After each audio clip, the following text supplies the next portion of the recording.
Hello! How's everybody doing there today?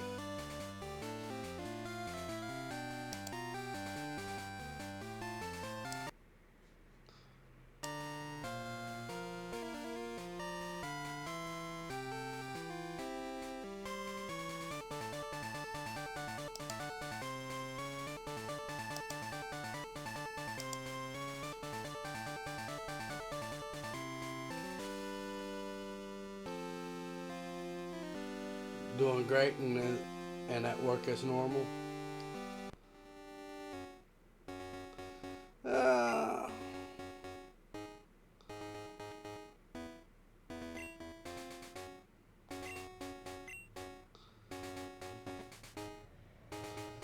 wow, that is way off.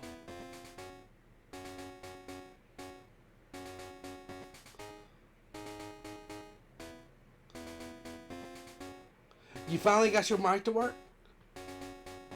What was the problem?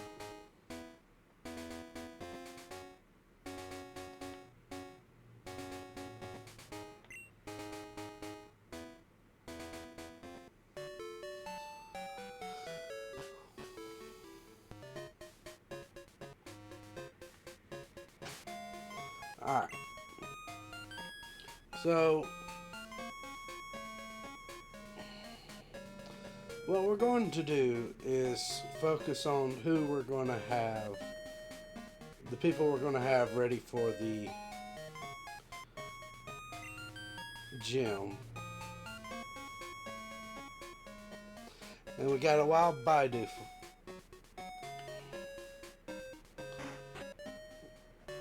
I want to see.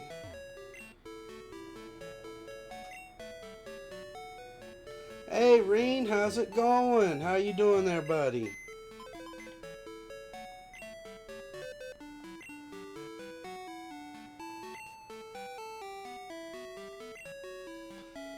Uh,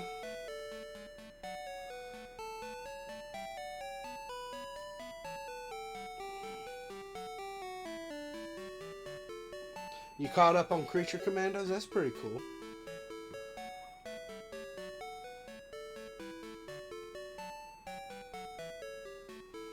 It was a wire. That was all it was a wire that needed to be fixed.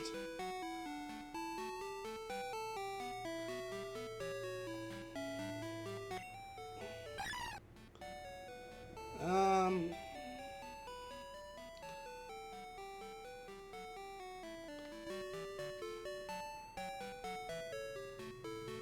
you know what?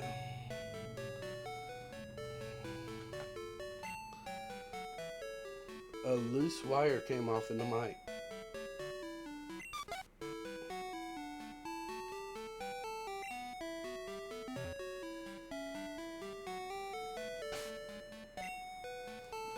So I think this is going to be the team that I wind up going with.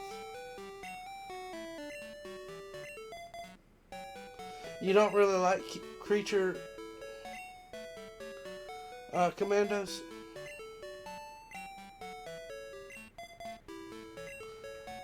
Well then, honestly, if I didn't like something, I just wouldn't watch it. But, you know, there are occasions where you don't really care for something, but there is a part of it that's caught your interest enough that you just have to get drugged through it.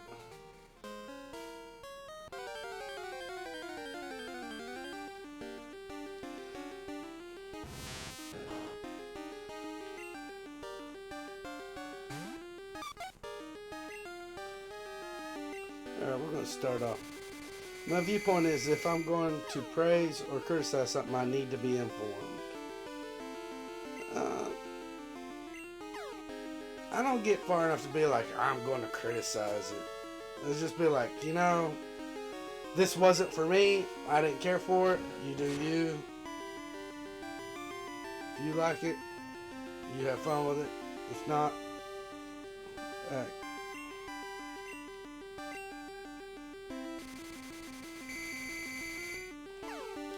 course, then again, I can definitely relate back. There was actually a period of time back when Once upon a time, people actually watched various shows and anime and criticized it for ratings. We reviewed, this is the word I'm looking for.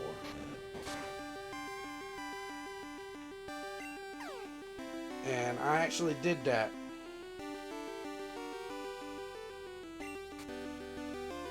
For a long period of time, and the way it would go is like we had a website, and we did get to choose to some extent, but we had so many that we had to do per season.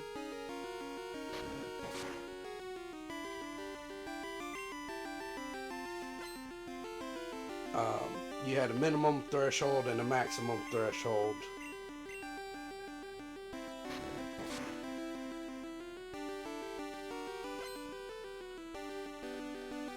But sometimes you just hit an anime and it really just sat the wrong way with you all the way through. But this was now one of your assignments. And so you had to rate it on a series of stars. I believe it was like 1 through 5. Write a review out about it.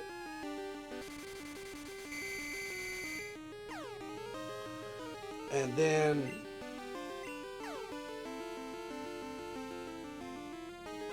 posted like, and when you did the review, you did like the positives and negatives, things you liked, things you enjoyed, and things you didn't really care for.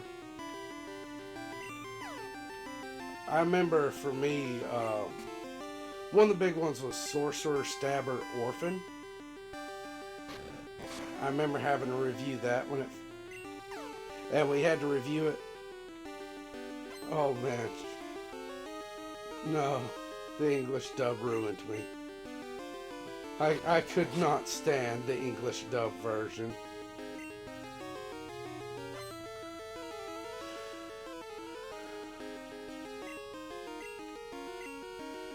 But, you know, the story of it was good and alright, but the voice acting for the English version for the main character was just horrible. It was like nails on a chalkboard.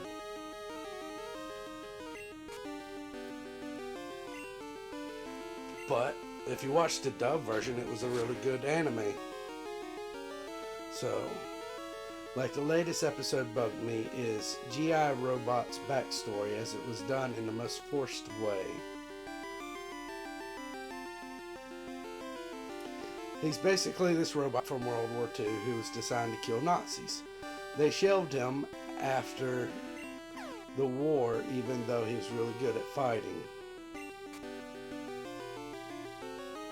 Then a neo-Nazi history buff who for some reason was also a fan of G.I. decided to buy G.I., bring him to a neo-Nazi rally so they could use him. Needless to say, they died and the robot went to prison. The entire setup was weird. I think they could have had the guy be a history buff who hated Nazis and wanted to have neo-Nazis shot up, or they bought him so they could thrash it, but no, they had to have a history buff be inexplicable. Yeah, I agree with that. Like, you can't be...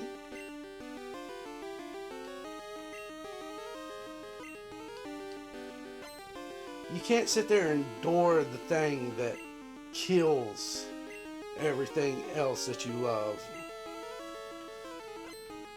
Oh, this Harden is horrible. I need Supersonic to hit. Spots. Come on, Spots. Because you're going to need some help.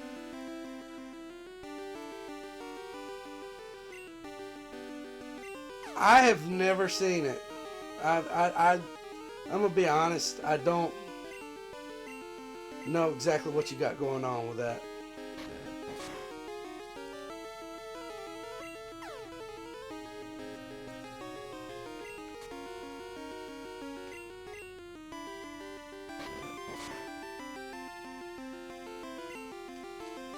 Oh, Kakuna.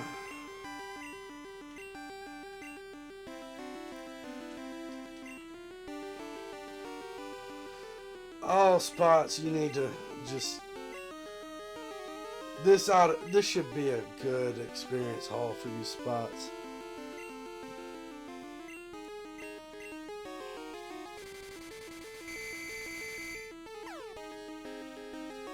A living nuke, Dr. Phosphorus. So, I'm kind of curious as to actually check it out just to see what this is, because I'm very confused just reading the description. Where would I find it?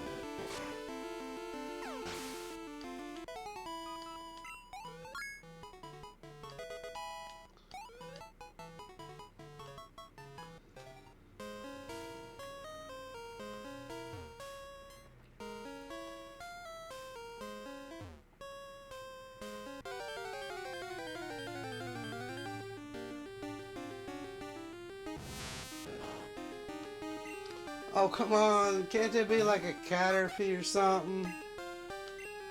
I mean, don't get me wrong. There's a bunch of experience associated with the Metapod and Kakuna.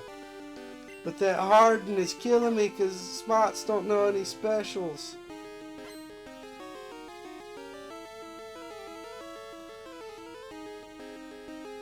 The show's Creature Commandos can be found on HBO Max. You ever seen Blight from Batman Beyond? He was based on Dr. Phosphorus. I've not actually watched Batman Beyond. Creature Commandos is essentially Suicide Squad except with monsters instead of supervillains.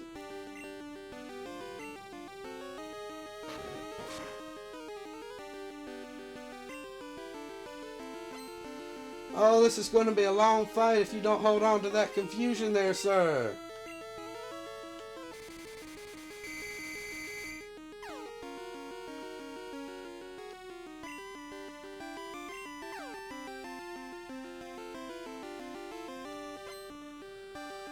Oh, confusion, I need you to start going up. Doing something for me. My luck stat is horrible this morning.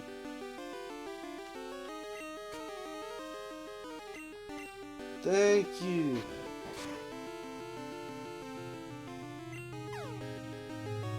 The name of the show, he said, was Creature Commandos.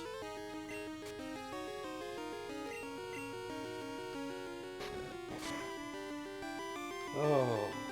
No! No! Metapod's confused no more.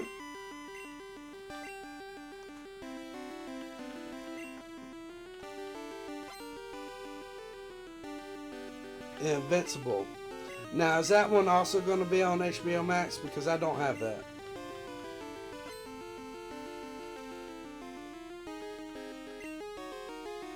Amazon Prime. I don't have that either. I do have Crunchyroll. And Netflix.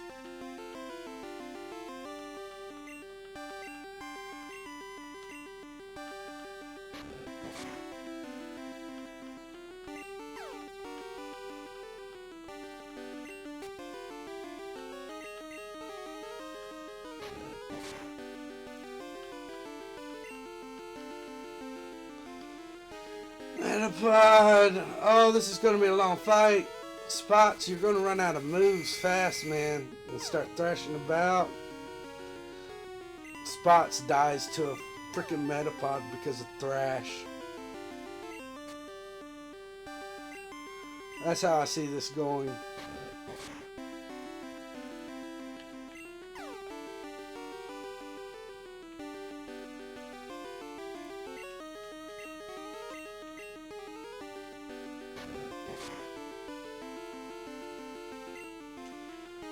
No, I need that confusion. Get them, Spots.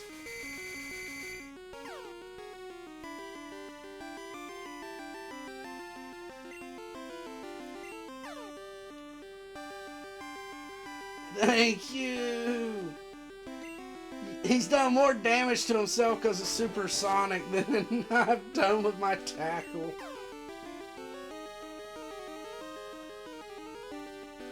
Because I'm not doing shit with my tackle because he keeps... His defense is maxed.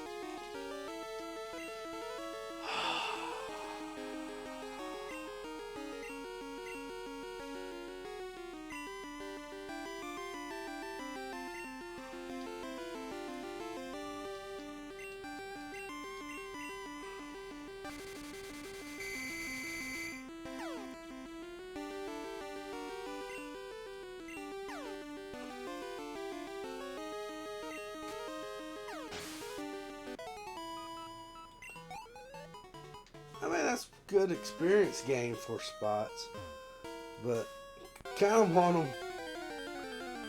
Creature commandos, yep. No!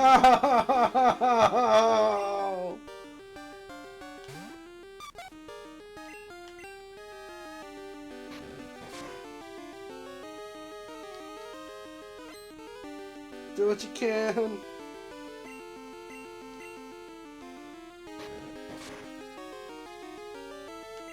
Yes!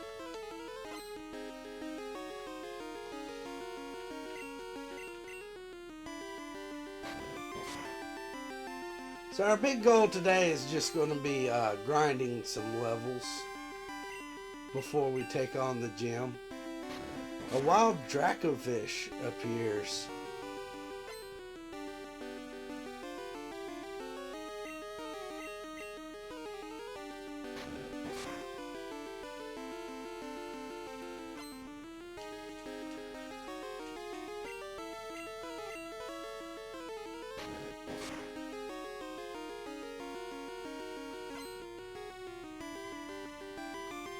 Yes, this will be Spot's last battle here.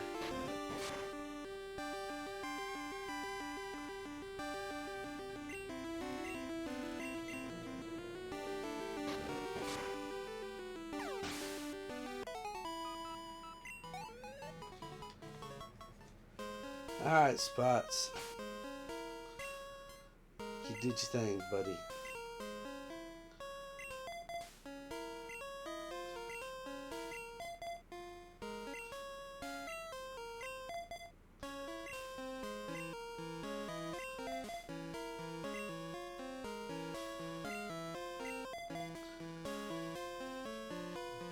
One, 2-1 coming out with that Ultra Ball. He wants to catch that Dracovic. Wishing you luck. Now the Caterpie show up. And you caught it. Congrats on that catch. We got a Bubba. We got a Bubba.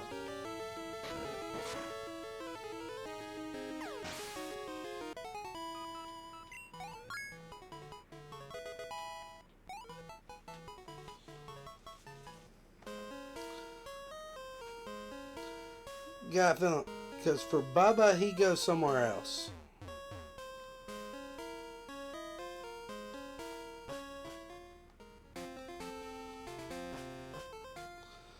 For Bubba, a lot of his training is going to come over here on the other side because of the Geodudes.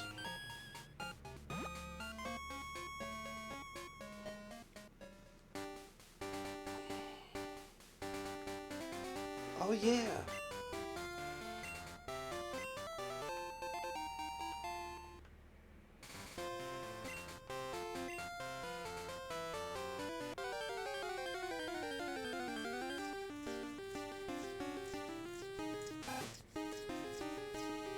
I like it that this is a game where they start, the generation where they start actually animating their movements.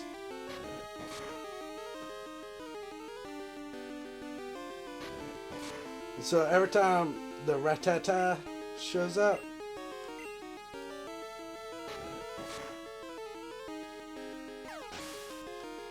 it always pops up and shakes its butt before battle.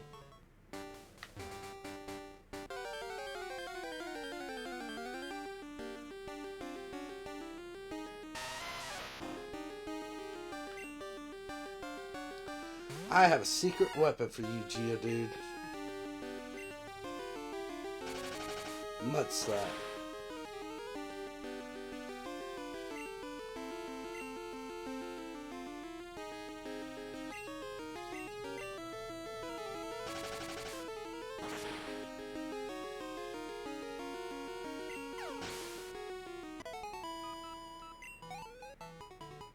There we go. That's some good experience there.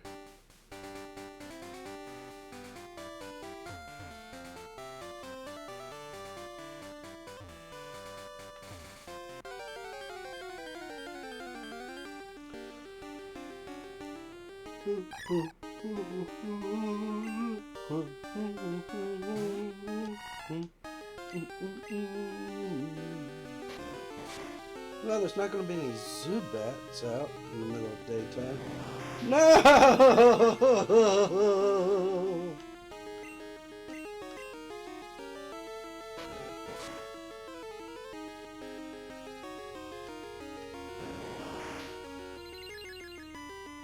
We do have an ad break coming up in 5 minutes.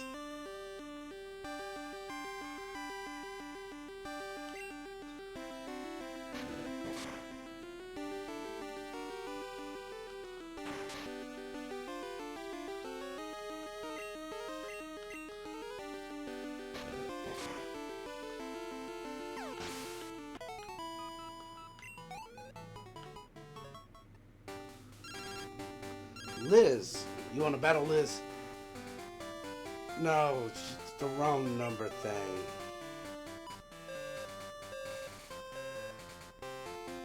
I need to get more people that wants to battle instead of just wants to chit chat.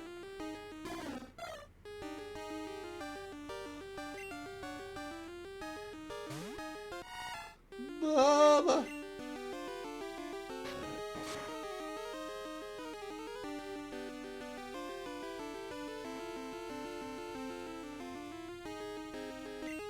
That growl didn't work. Bubba ain't afraid of you.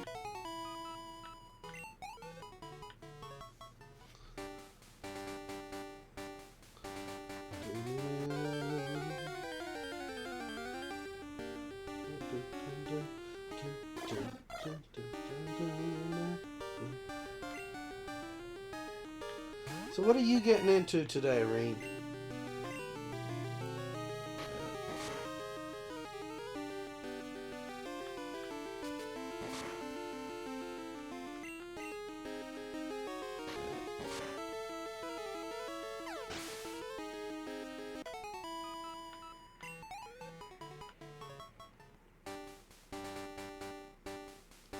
Man, they're waiting for your friend to get on so we can work on the story more.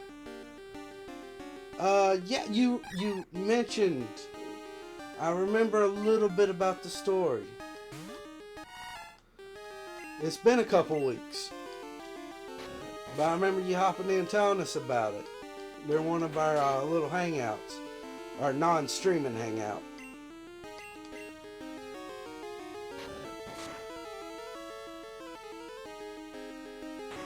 But just a reminder for those of you in the Discord.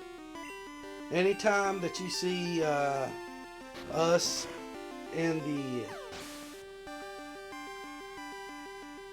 it was over 102 pages. That's cool. That is a very long prologue in first chapter. What you might want to consider is like some of these audiobook things like Pocket FM and stuff. When you can drop it in installments in them, and then I'm pretty sure they pay you for the installments, and they'll separate them out in like little 10-minute chapters. Because I know I spend a lot of time with Pocket FM. Ekans, I wish I could catch Ekans so badly. See, you're poison type, so this should be super effective.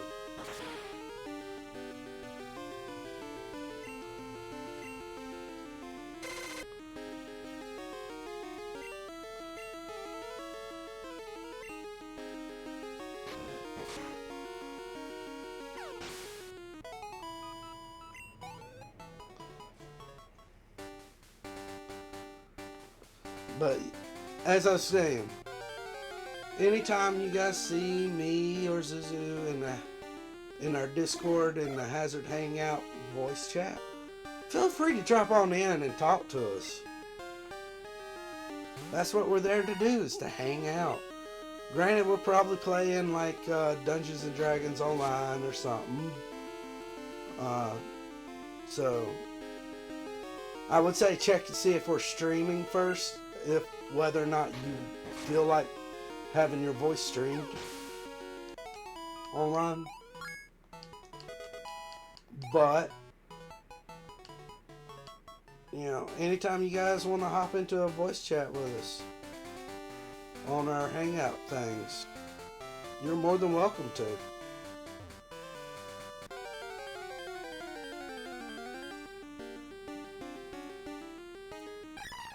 But really what I was saying is like Pocket FM before my ADD kicked in completely.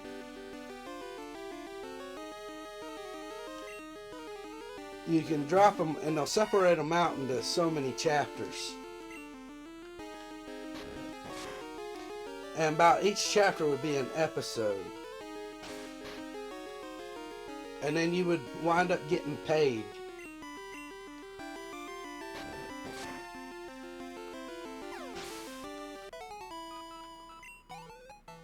I don't know the entire process. I would definitely make sure that you had your work copyrighted and managed to avoid any other copyright infringements and whatnot before you did it. But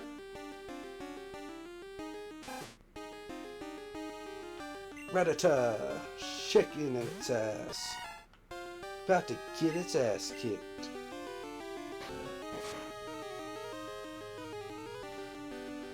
Oh, ad break. Normally I would stop here on ad breaks, which I'll say this again after the ad break ends. But since we're just grinding and there's not a lot going on,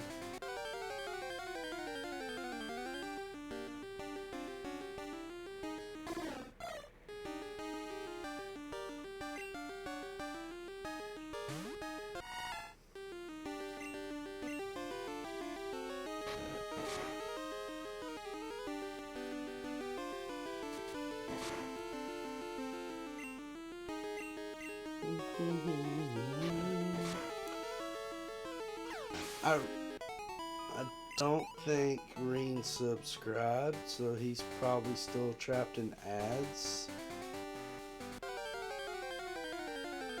So I'll wait for the ads to completely end.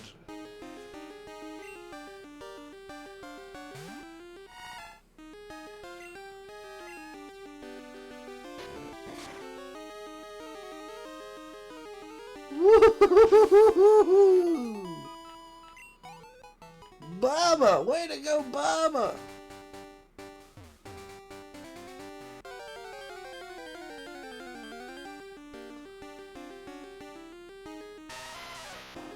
Welcome back from the ads, everybody. For those of you that missed it, yeah, Bubba did a nice critical hit on the Rattata.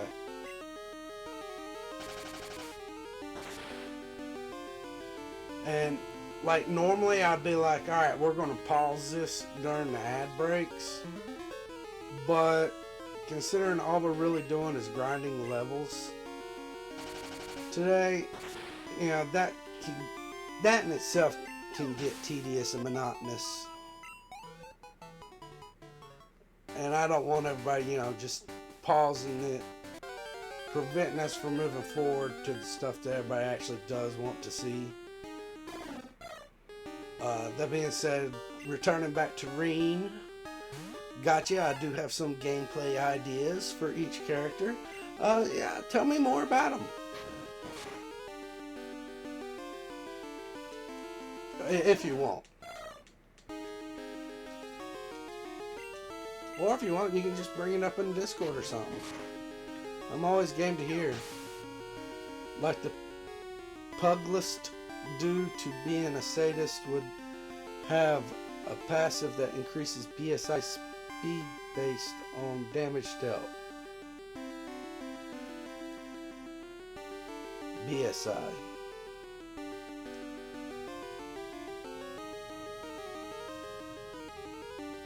Oh, his speed. Will have a passive that increases his speed based on damage dealt. The percentage can depend on his current level. That.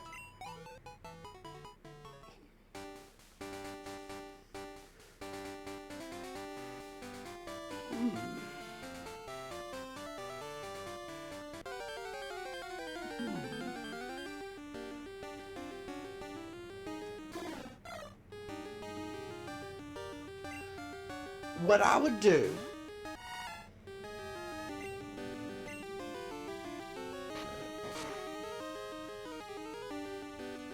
instead of adjusting his speed, since he's a sadist,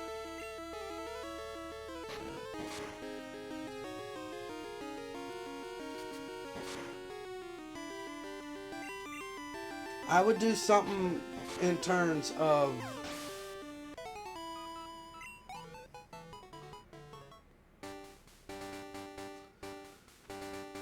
increasing his.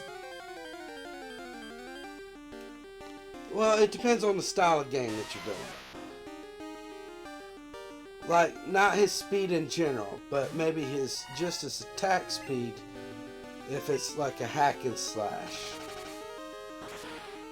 But, you know, if you're going something that's like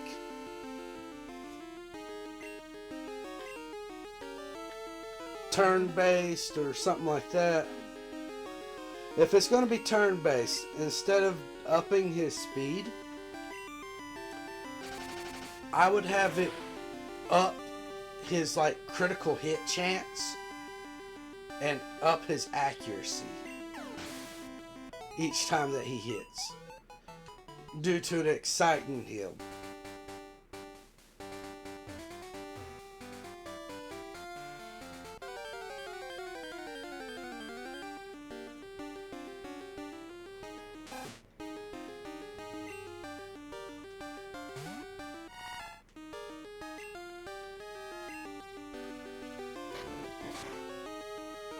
Thinking later on he'd actually get.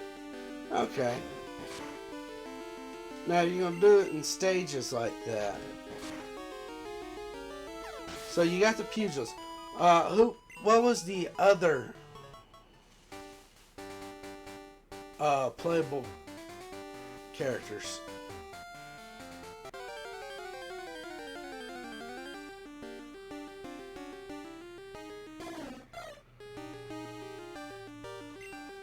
Oh, but this might be your last one.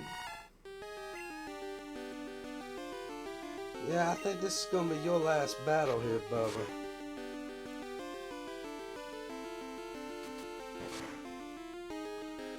I'm going to wind up pulling you.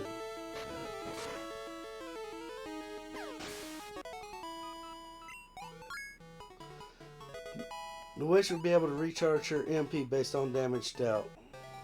You know, like Warmage off of Final Fantasy 12. Given that she has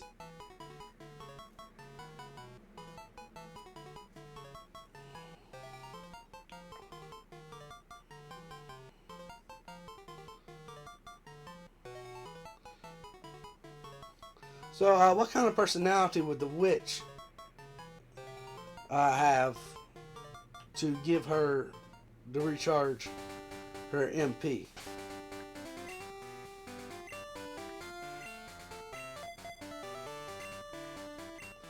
Bubba, you did pretty good. You went all the way from 11 to 14.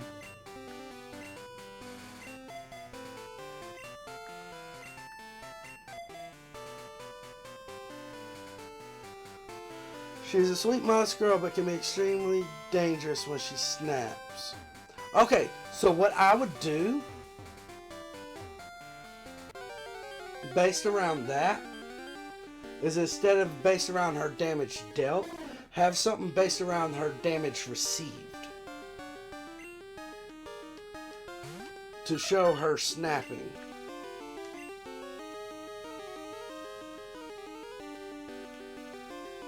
Eggsy, use metronome.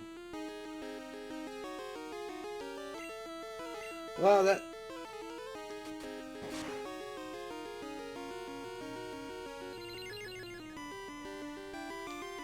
Well... Okay.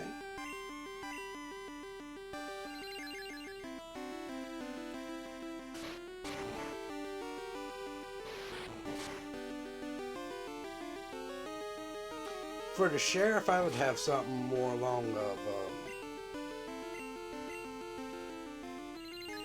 personally.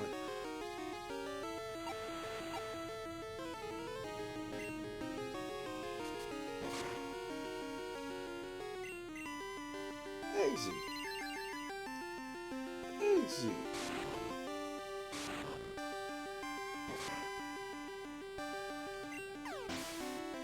It's a little better there, Eggsy.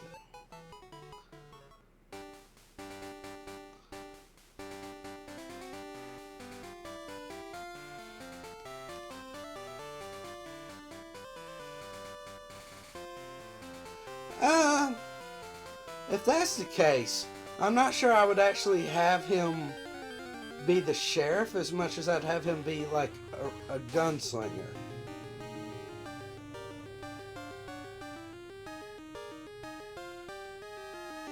Though it is interesting to have a gun user as the tank, because you're giving somebody a ranged thing, but you're wanting them to draw everything up closer to where it would be harder for them to shoot.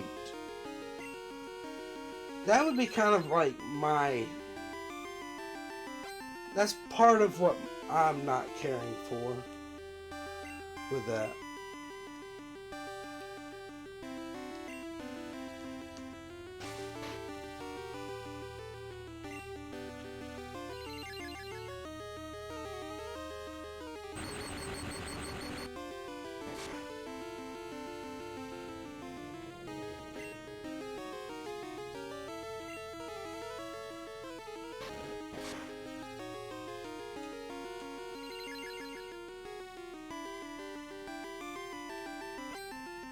Yeah, I love it. Gives him the little helmet.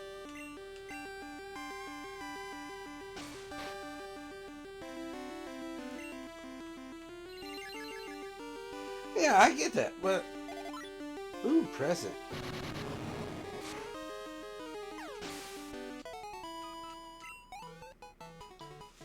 Ah.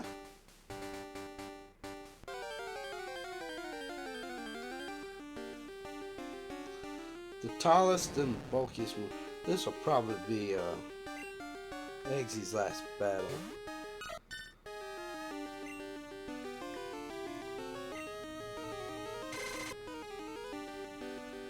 So, I can understand him being kind of tanky and everything, but...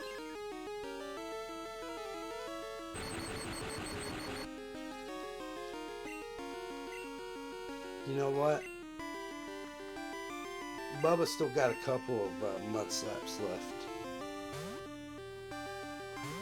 I would like to just remind him, being a gunslinger stuff, it would be hard for him to shoot somebody that's right up in his face. So he needs to have like some melee abilities.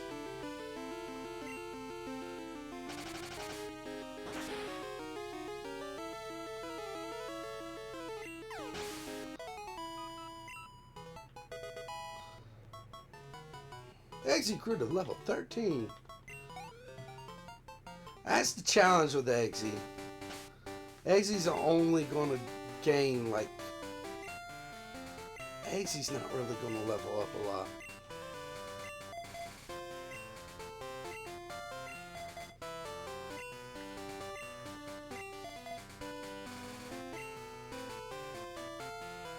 Alright. We're going over here to the bug area for Parker. Now keep in mind, our level cap right now is 16.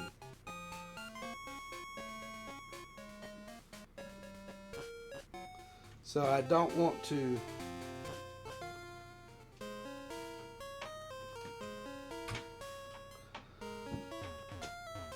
Ooh. But yeah, definitely give the sheriff something melee. You don't have him tank.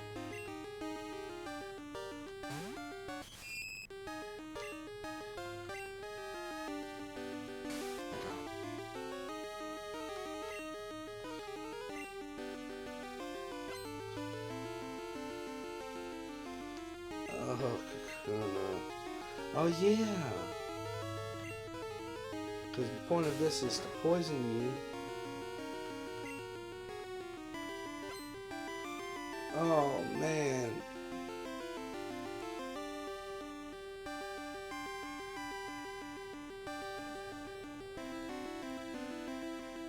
Since he's got electricity rather than status effect.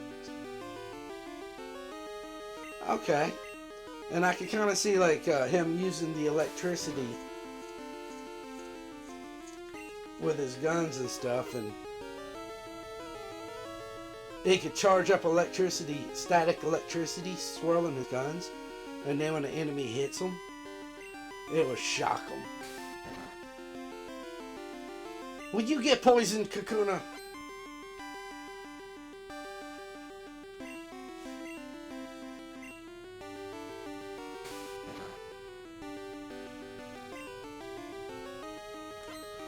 This is going to be a long fight.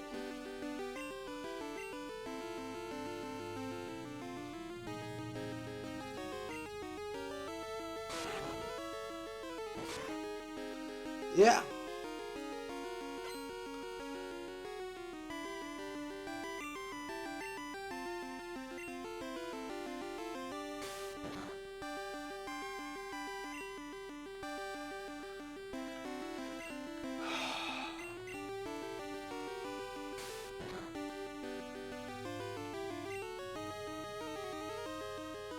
Oh, Parker, I need you to poison him.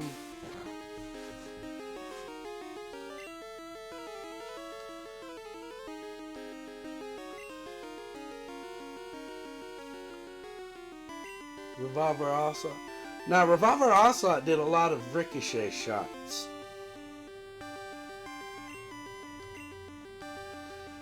So that's something else to think about. Because that's what made Revolver Onslaught so dangerous. Is he wouldn't... Get poisoned, Kakuna!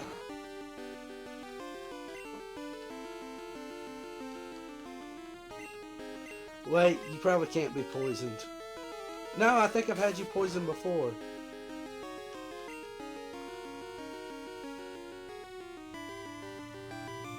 Daisuke Jigen.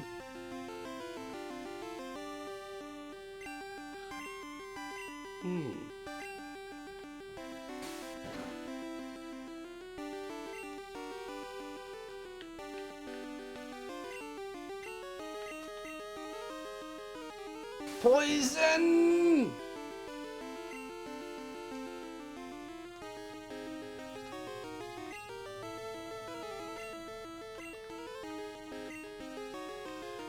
Alright. We're going to have to focus on Constrict because I don't need to run out of poison stings. It's pretty clear that Kakuna doesn't want to be poisoned. Like, Tapper can stop an enemy by shooting the screws off a sign and have the sign fall on them.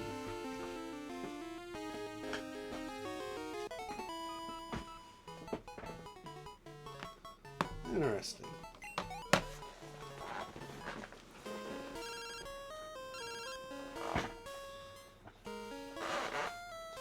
Hi, Zansu. This is Liz. Sorry, I had to adjust my chair. Sometimes I called you. So anyhow, how are your Pokemon? Me, I take my Nidoran to the Pokemon Center in Violet every day. So it's doing just fantastic. Well, has it gotten any stronger? Do you want to battle? I'm friends with the receptionist. And we beat a wild Ekans with just one hit a little while ago. We felt sorry for it, though. Okay, I'll call you later. Doctor's passives you're still working on.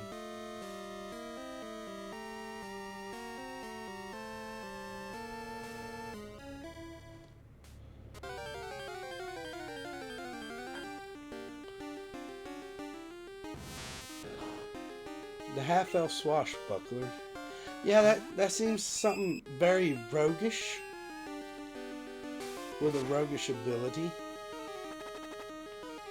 Yay, Metapod is poison.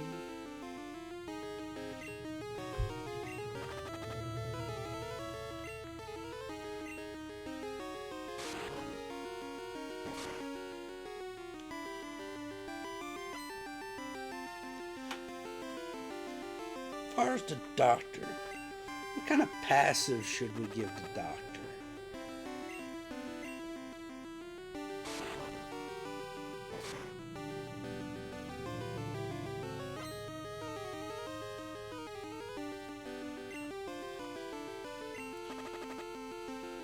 I mean, it's usually a trope to always give the doctor like enhanced healing.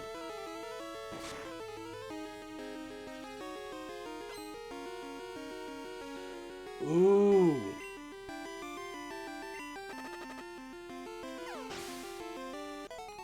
So I had an idea. Because doctors are so good at anatomy. And they understand better how the human body works.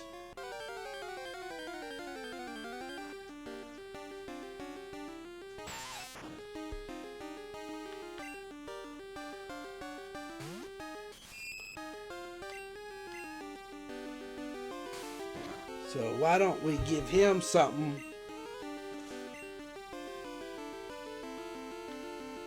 where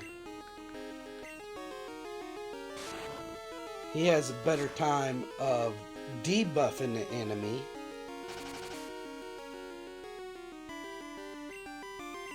the longer the battle goes.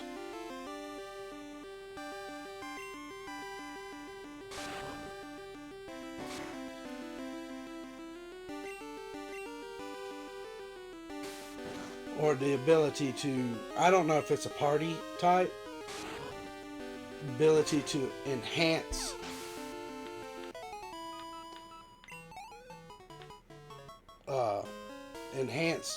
other allies' critical hits.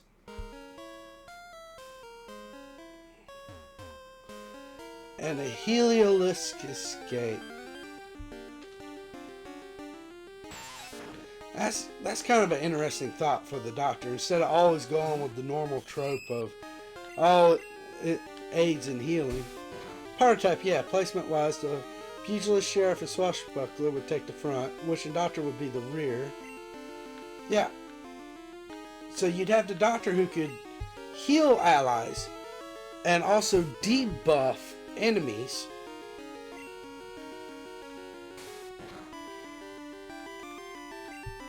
And based on the number of times that he's encountered a certain type of enemy, maybe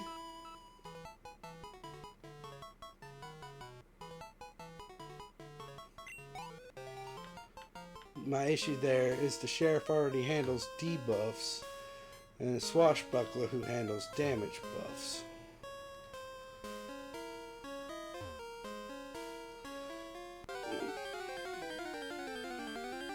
Well, like I said, the sheriff, instead of having him handle debuffs, he'd handle like certain debuffs. Limit the amount of debuffs that the sheriff does. So like, have the electric type. Anybody that attacks the sheriff gets static shocked.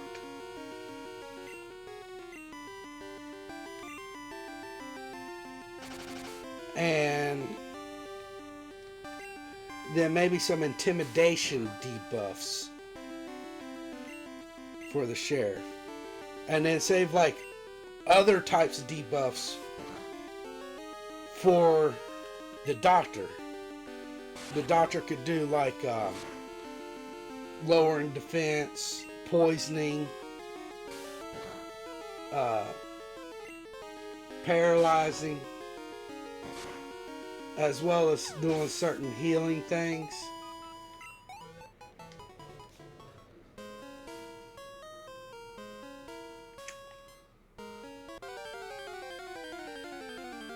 And what the doctor would do, instead of increasing critical hits and everything, he could raise the party's accuracy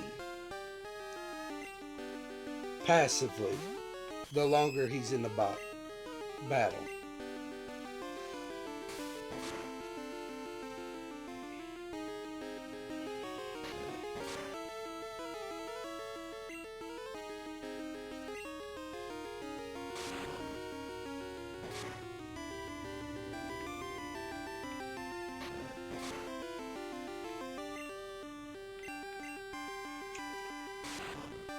So there is a thought that you could do with maybe between the doctor, sheriff, and the swashbuckler to kind of even it out. Rather than have the sheriff handle all debuffs, give him certain debuffs and then give certain debuffs to the doctor. I like the stun thing for the sheriff getting hit, but the intimidation thing would work better with the pugilist since he's incredibly sadistic and cruel in a fight. Oh, how about this for the doctor? His healing efficiency increases based on whenever he cleanses debuffs.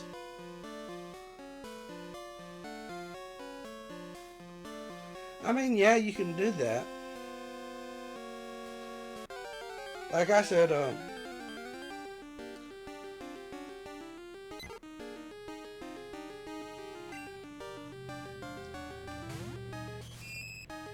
that would be an interesting thing to go for with the doctor. Oh boy. I'm so glad Pidgey hasn't learned Gust yet.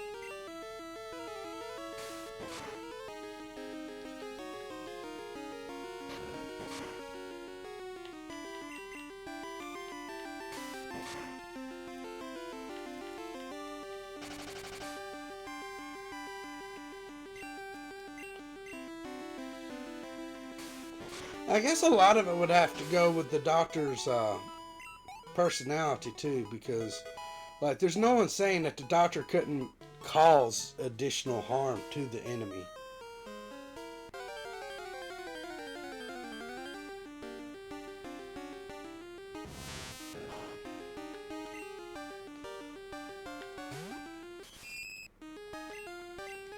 So maybe give the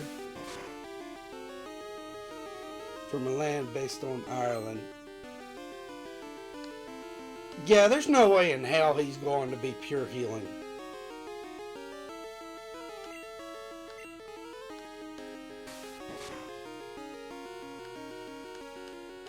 Like, that is a war doctor, if anything.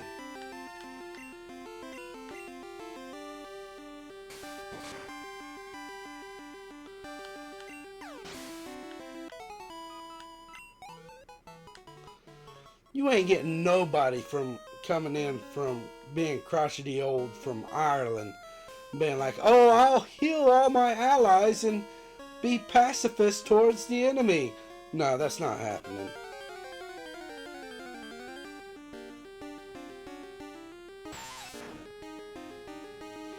Take your damn pills!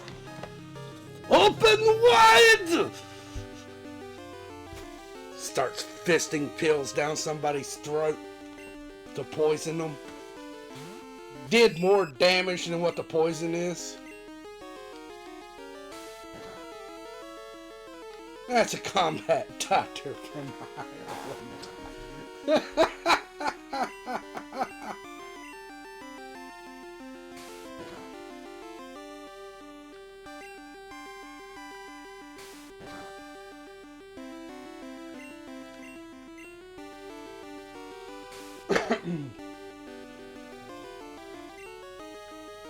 You're bringing in a medic that comes from a very battle-rich society. And he's a dwarf. Due to the hellish experiences he had during his days immigrating from the land, he was practically starved and emaciated when he got there and almost died if it weren't for an elven doctor taking him in. He had no family job at home, the doctor taught him everything.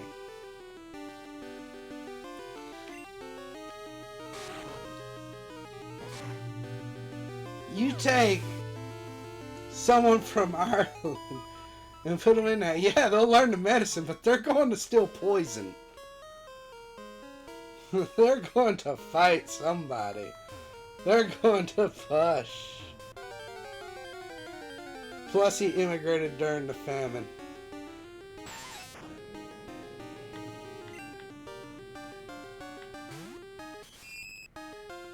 Yeah.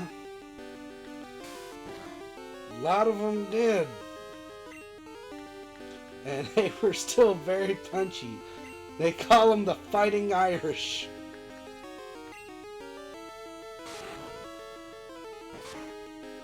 I don't know if you got hit by ads or not. I have no idea if you got hit by the ads or not, Ring. But, yeah. The Dwarven Irish. He's not going to be passive in anything. Yeah, he'll heal everybody. You got no ads? Okay. So, yeah, he'll heal everybody. But there's no way you're getting out of that without letting him poison somebody. Or having some way of also beating them down.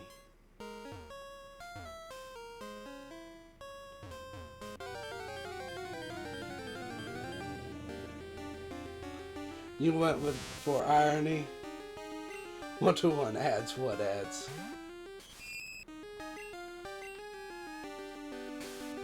Let's hoping for a poison.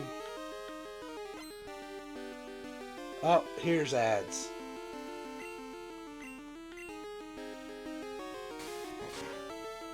Now ad popped up.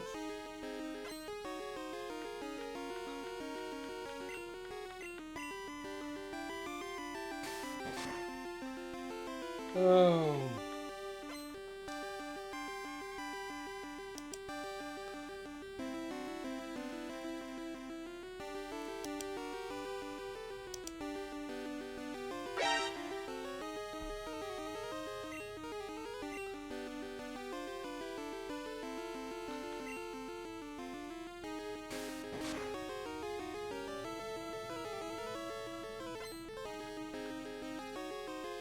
Can't shoot the ads 1-to-1. Unfortunately, we do need those.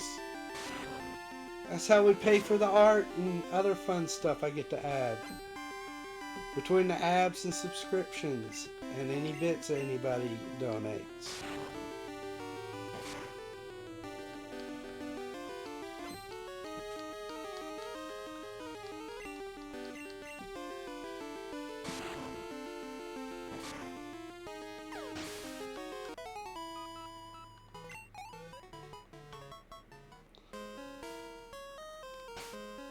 Parker, how much?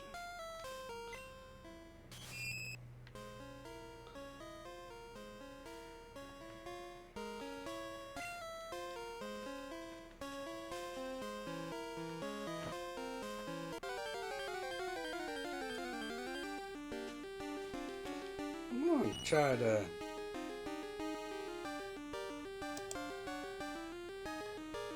Huh.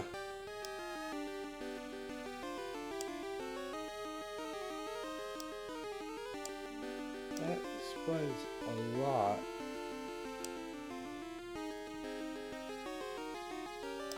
Now, in the world, he's one of the only dwarves with a higher education. He's either worked in metalworks.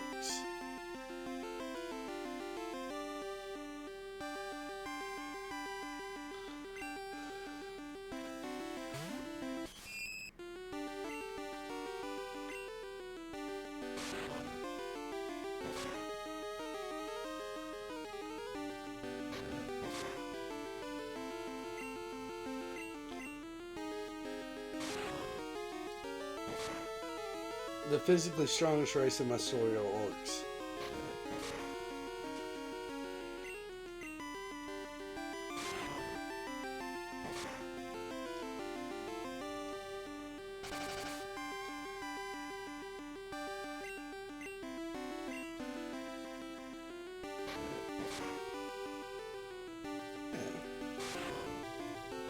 I would still give him the ability something, even if it's not like his primary passive, give him like some active abilities where he can actively poison an enemy or two.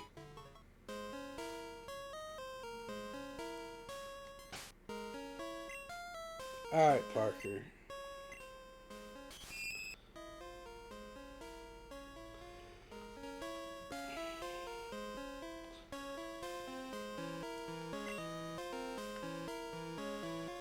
This next one will probably be your last battle, Parker.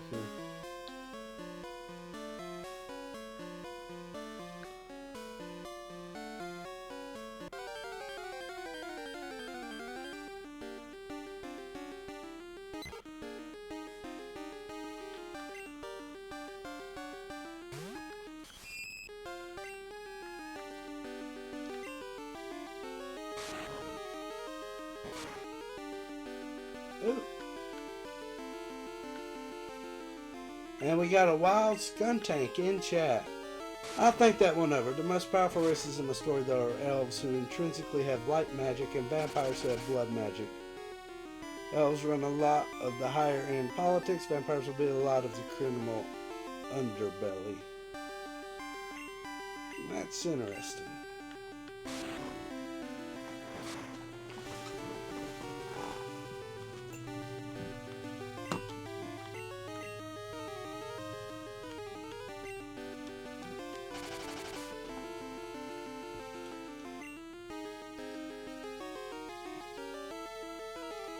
Vampires would only have blood magic in my story, though, so things even out. Yeah, they'd use blood magic, so instead of...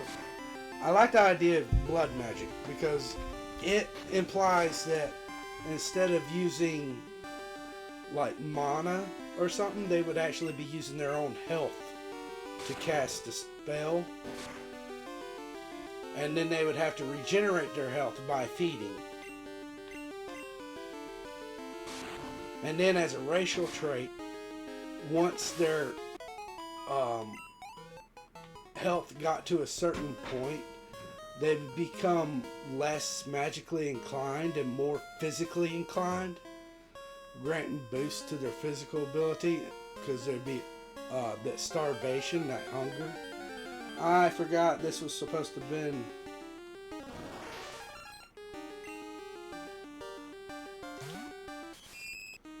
Tell you what I'll do, because...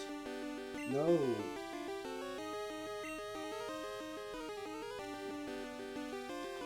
Oh.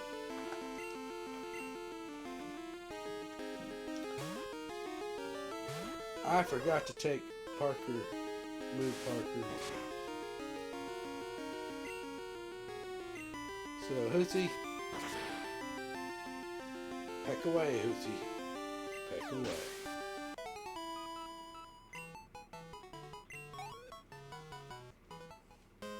Alright.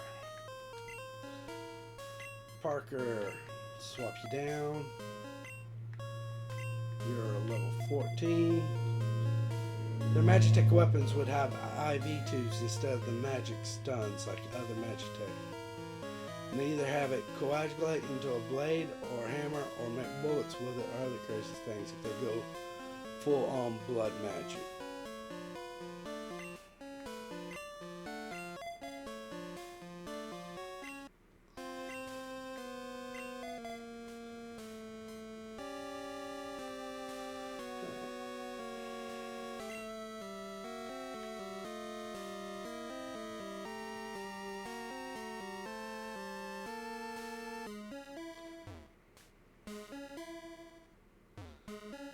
Rotary cannon, Gatling gun. So my thing is like, okay, they would have like IV tubes. With like the Gatling gun, he would wind up sacrificing so much of his life just to use that for like one turn. Hiya, it's Uncle Ralph. I've been spending more time with my Goldine than I have with my kids. That's a bit sad, actually. Yesterday, a wild Ekans slipped away from me in front of my kid. I was feeling down about it until he shared his Pokeballs with me. Ah, that sure made my day. You call your mom sometimes too. Click, click, click. It's also why I have him be a stocky guy. Well, I was going to say he'd have to be using a Gatling gun that shoots out his blood. Because within a couple of turns, he's done used it, and now he's starving for blood.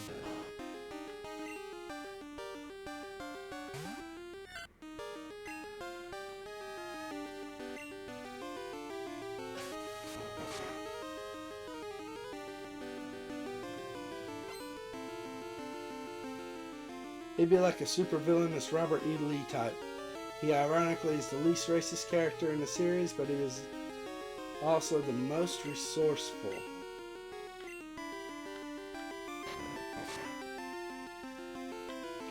I would give him...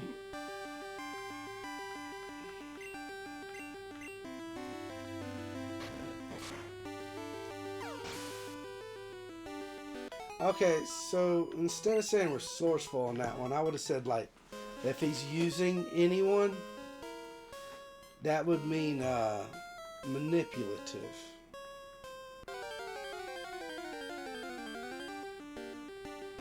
Because if you're implying resourceful,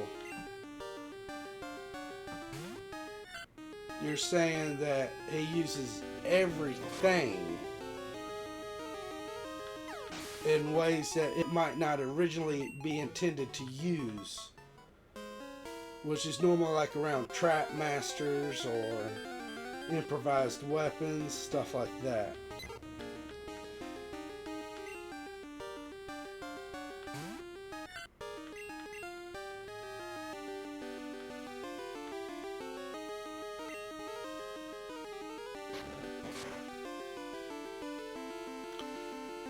So, like he manipulated a bunch of vampire supremacists so he could get revenge on the sheriff for an old family vendetta with his father. Yeah. I'd definitely go with manipulative.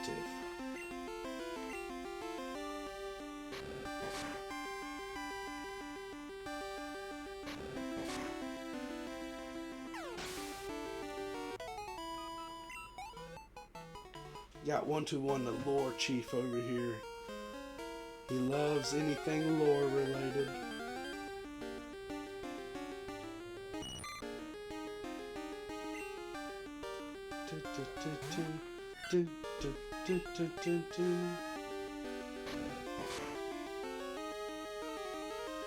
Grinding certainly takes a lot of time.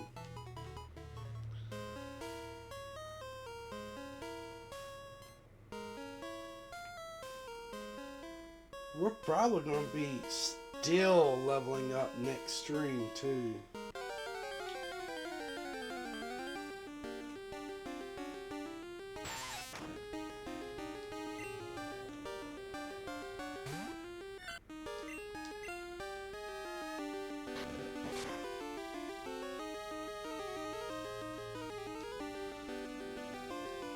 These are the weapons for the main party. Pugilist has footwear, shoes, boots, sabatons. I would give him like blades, something bladed, like a dagger type blade too, something short. Maybe like the wrist blades.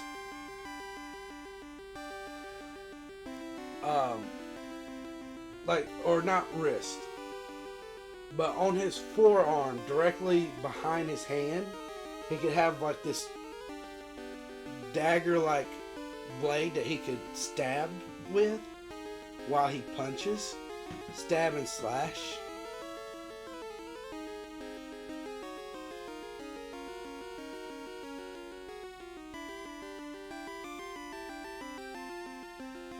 The sheriff has revolvers, doctor has medical bags, and the sheriff uses... I think you mean the swashbuckler uses rapiers, but yeah, I get it. He doesn't use his hands in the fight.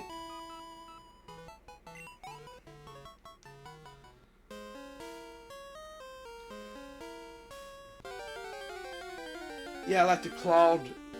Someone summoned a swashbuckler Jade, who plays Ari, the swashbuckler in Fate Pride of the World. Welcome in, welcome in. We're just doing some grinding away. Right now I'm leveling up Fuzzbutt, pretending like these Caterpies are actually doing anything to my experience.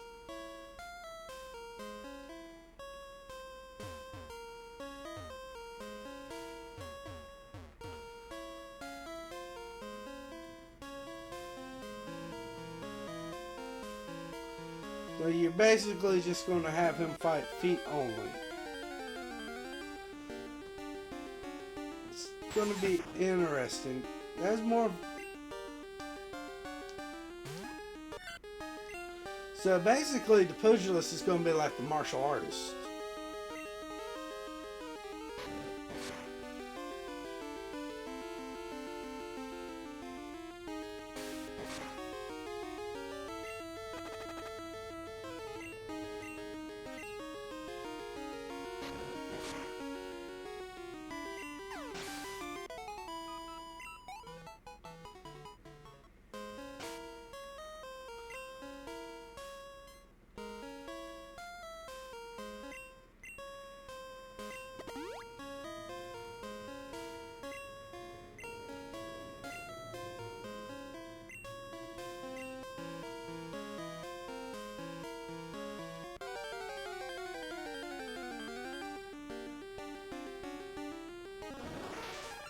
Wait, I do know one thing. He developed a fighting style so he wouldn't break his hands to do farm work. Plus it fits with the whole sadist thing.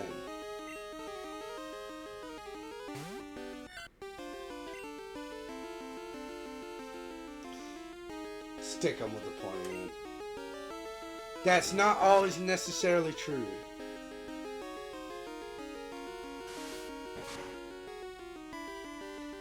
Sometimes you gotta slap them with the not pointy end. Sometimes you gotta scratch them with the not pointy end.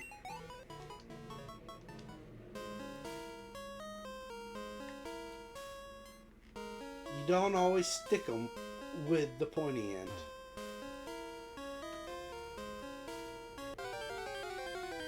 One of his weapons would be cowboy boots with steel-toed boots and well-fixed spurs. Oh, thank you for the stretch. This is the one thing I don't care for, like with the older games. The grinding takes forever, and green hydrating everybody. Thank you for the hydrate, Zuzu.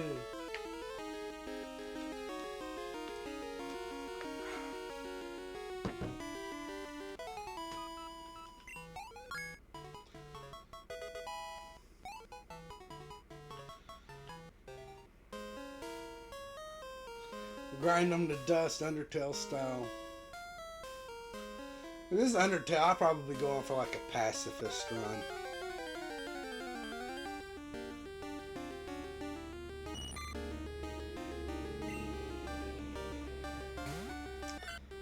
Oh, it's crazy. When I was getting Spot, nothing was coming out except for Metapod and Kakuna. Now that I'm training stronger Pokemons, it's only Caterpie and Weedle. And Pidgey. Stuff that gives like no experience.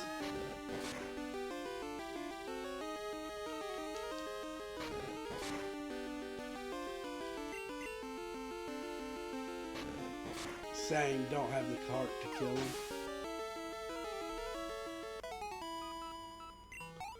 I do like the idea about, would be like, with the steel-toed boots and well-fixed spurs.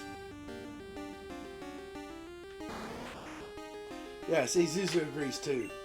Also reading weaponized cowboy boots sound awesome.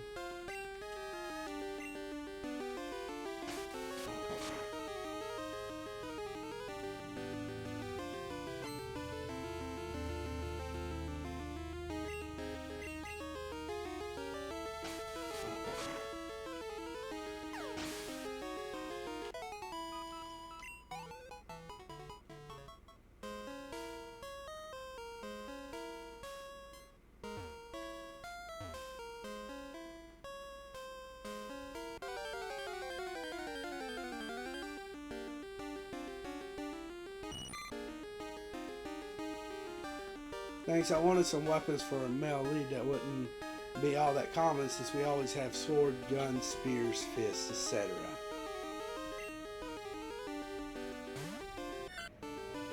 I like the idea of doing things that would replace the swords, guns, spears, and fists.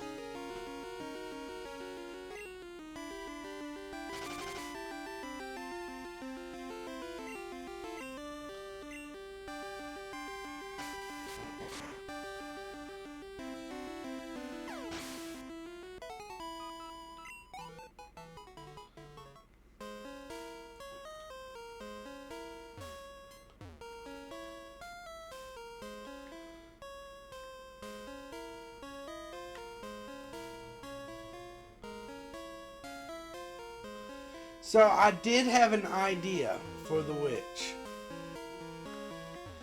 because you're wanting to do weapons that aren't that common.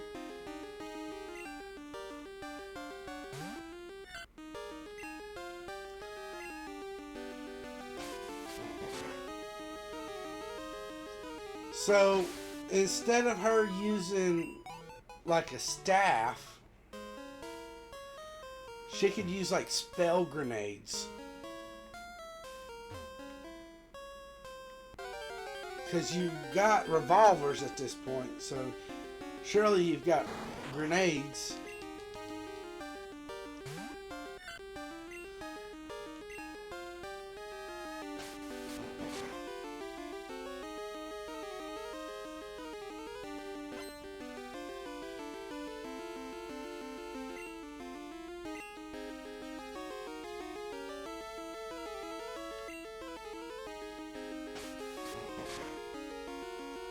I'm so glad to see that, Kakuna.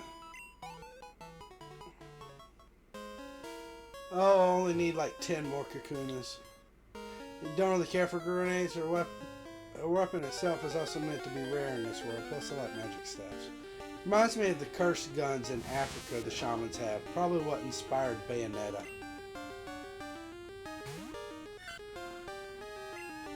That is African cursed guns.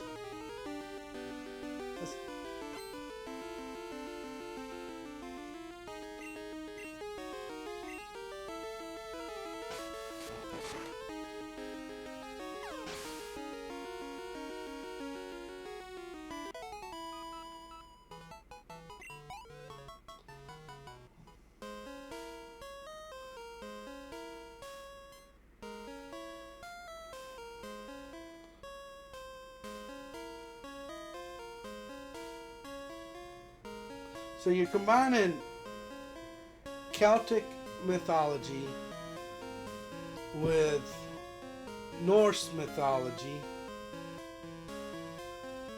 with Greek mythology,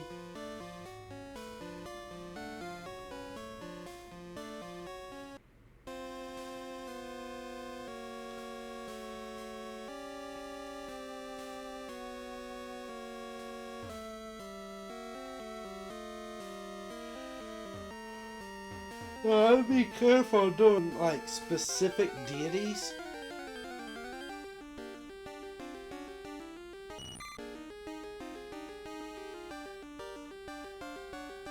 Blood god is called Icor.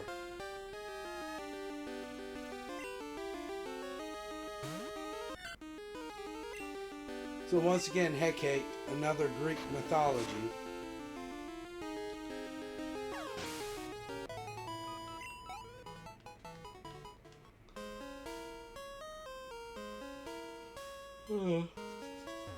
So now we got two Greek mythologies. Thunderbird. I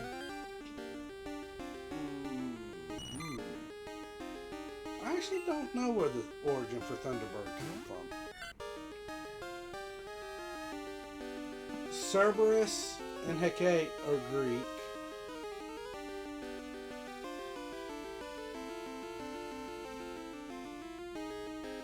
Celtic Earth Mother is obviously Celtic. Hugin and Munin is Norse.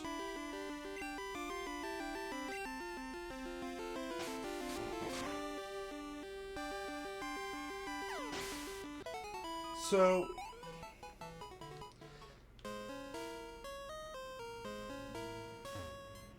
Thunderbird is North American. I was thinking North American, but I was not entirely sure of it, and I didn't want to just say it and not be correct.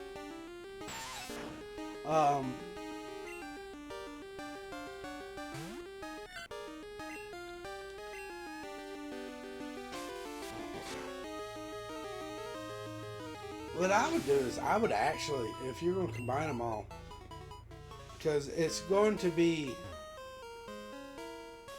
kind of weird doing them all with their own religions.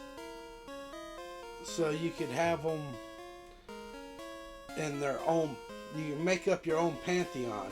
You have the ideas there, but you know, just rename all the deities.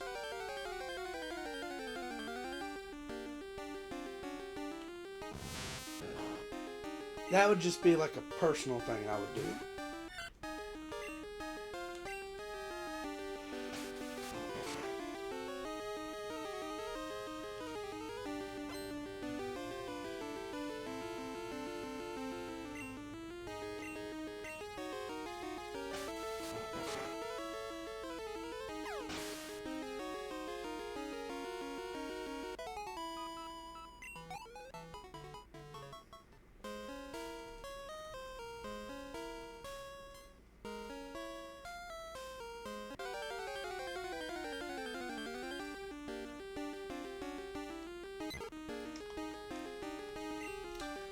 There's another thing, like Cerberus was triple elemental.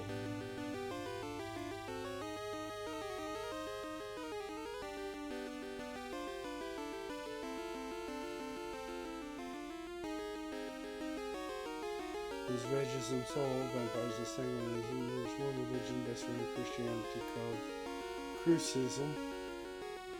I said. So, the more oppressed races. Alright, not getting into that. But I'm still looking, even with that. Cerberus and Hecate, Greek. Christianity. Thunderbird is North American. Celtic, Norwegian, that's 5.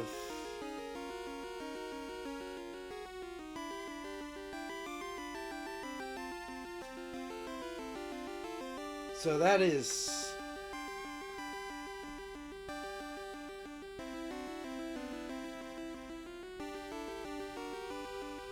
you might want to be Crucism, the churches will be mad. Be careful. I'm not getting involved in the religious talks and everything on that. I am going to say that there's 5 religions that I'm counting.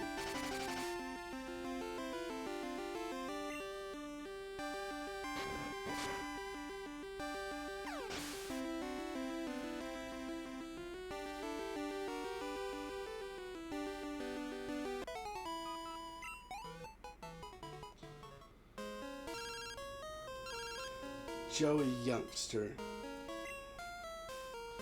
Got a minute? Let's get together and battle. I promise things will be different. No, they won't. I'm way stronger than you now, Joey.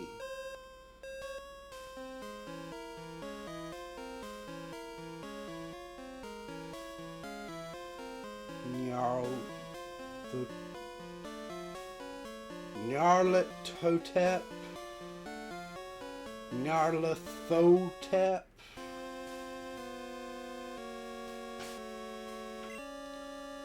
Fuzzbutt, how far away are you from leveling up?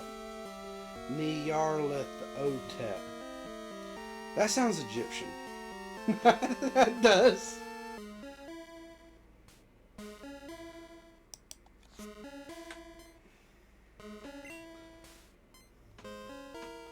It's Lovecraftian.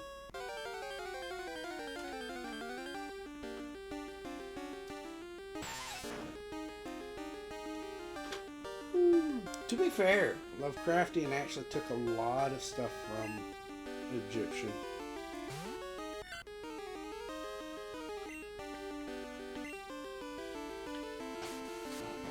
Oh, we're almost done with Fuzzbutt. Fuzzbutt did it. Whoa, Fuzzbutt's evolving! Take a look and pick memes. I'm taking a look at my Fuzzbutt evolving.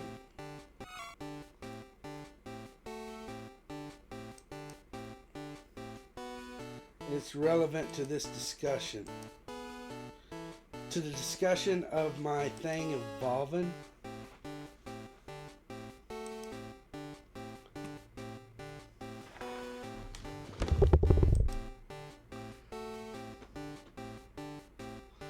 Greek mythology in 5 words. Unfortunately, Zeus was feeling horny. Yes. Norse mythology in 5 words. But Loki had an idea. Yes. Fuzzbutt evolved into Furret.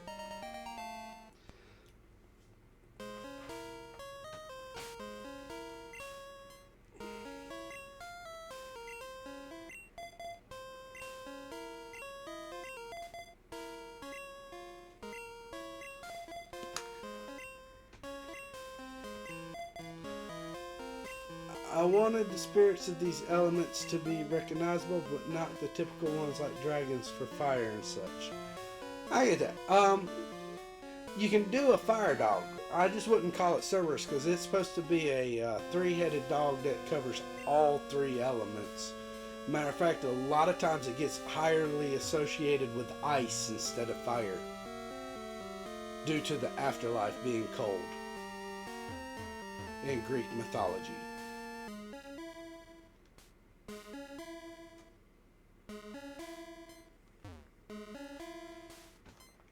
So, I mean, definitely keep it as a dog. Thought he was... The Devil May Cry series did play on that more.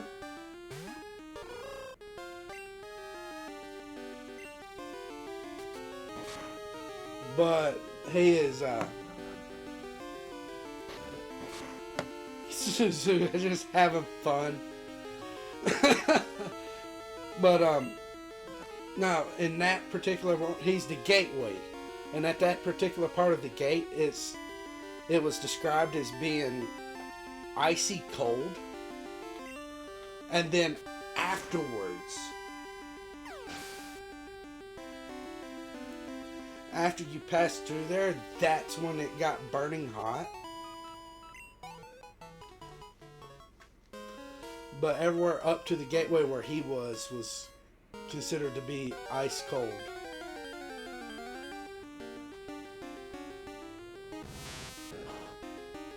Fire and darkness. I've always heard ice and cold. But I would definitely go with something other than Cerberus for the dog. Instead of doing it centered around 5 different pantheons, in your world, your game, I would have your own pantheon and just rename all the deities. Like, you can still keep it as a fire canine. Do a different kind of name for it.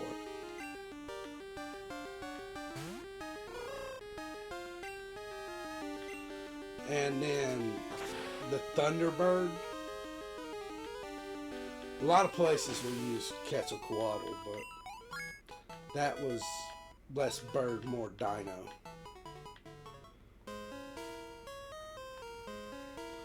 Because I know Hades was associated with fire and darkness.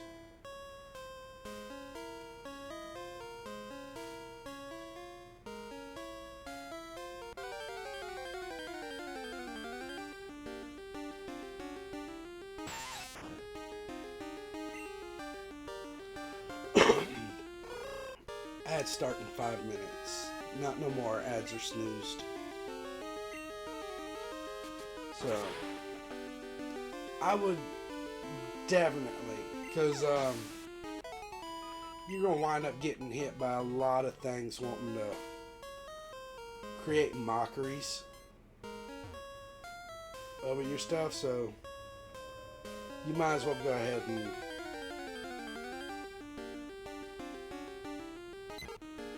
do your own custom Pantheon.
Tackle.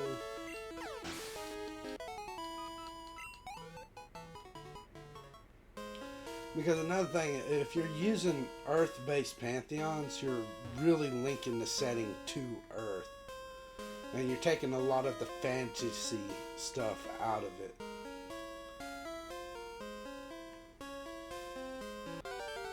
It's like you're limiting yourself on your own environment when you do that.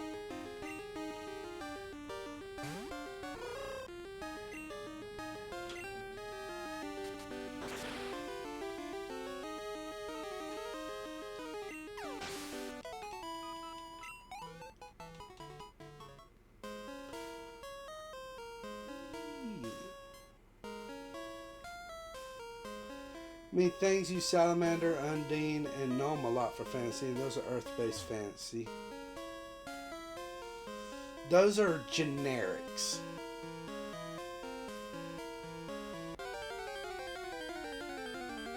You're using specific names.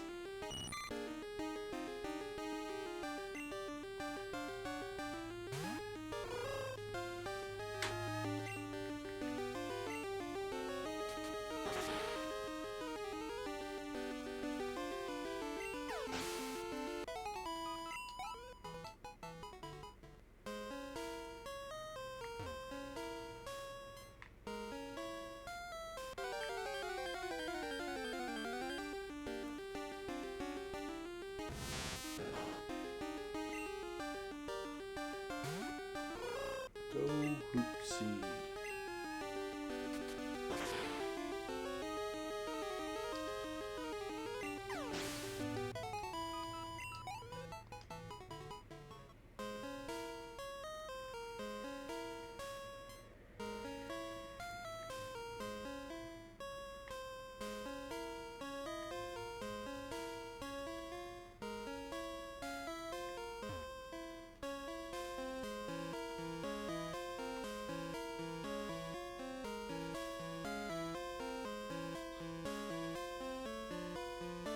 So there's a few fantasy settings that will actually use Salamander as a name. But when they use salamanders, they use them as a generic, a type. Same with the Undines and the Gnomes.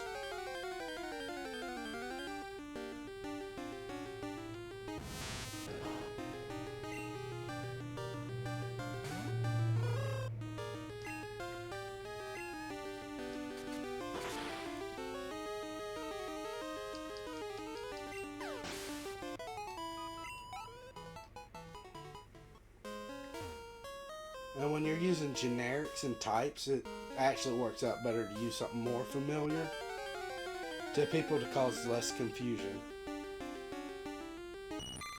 and tells those four are usually the four elementals gods. Like I said, some fantasy settings, but the vast majority of the mainstream ones and everything, when they use them as generics.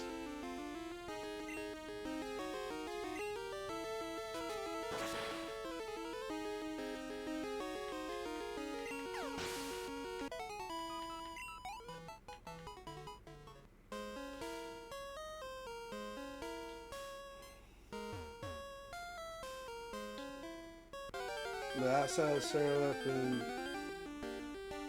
most others aren't well known. Most people don't really know who Danu or Thunderbird aren't that well. Most people wouldn't really know the names of Odin's ravens. Icor was completely made up. Oh yeah, like I said, I was fine with Icor. It was mostly Cerberus and Hecate that I was talking about.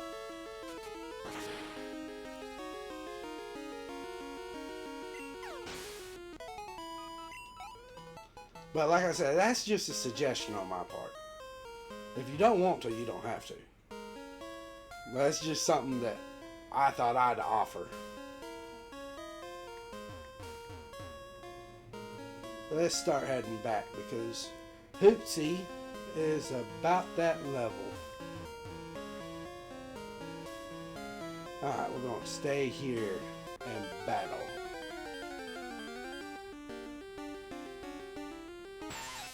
Oh, Weedle.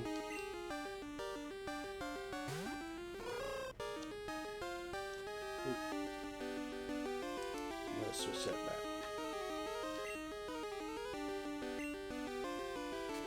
We do have ads starting up in 3 minutes, and I'm all out of ad skips.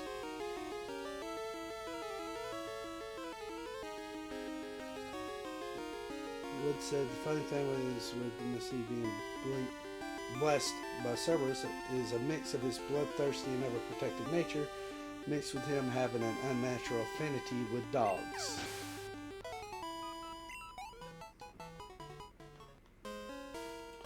Yeah. That's definitely a fun thing to consider.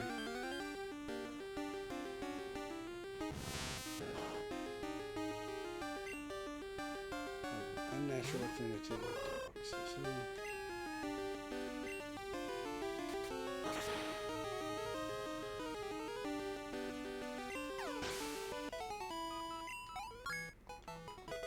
what would be a good dog?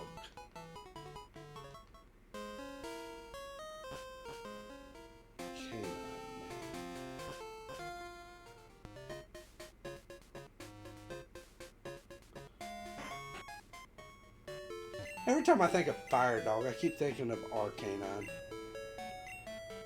or Growlithe, or Houndour, or Houndoom.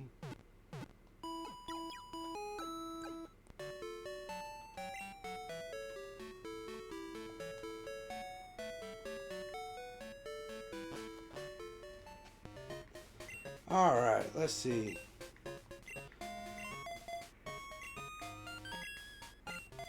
We got Spots, who managed to hit 1 level. Greyhounds. What about Greyhounds?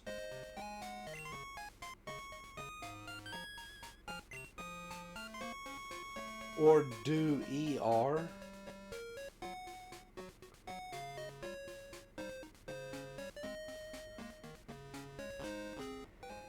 What are you going on about?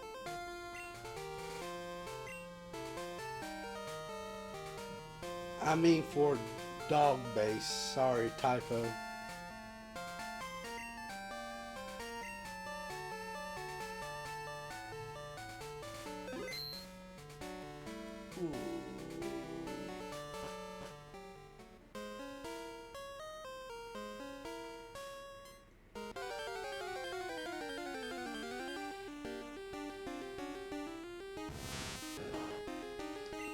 Metapod. Supersonic. It would have a, yeah, I'd have to agree on that. He'd have more of a pit bull. Sometimes Entei is depicted as a dog. Technically,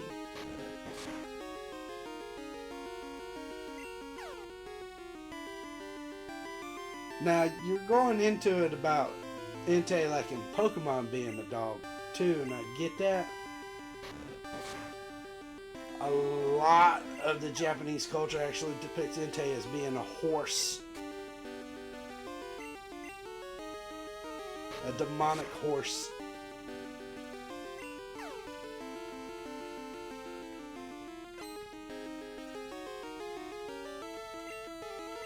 But if you want to get in like the Pokemon in this generation, Suicune, Entei, and Raikou were all dog Pokemon. Pet dog Pokemon.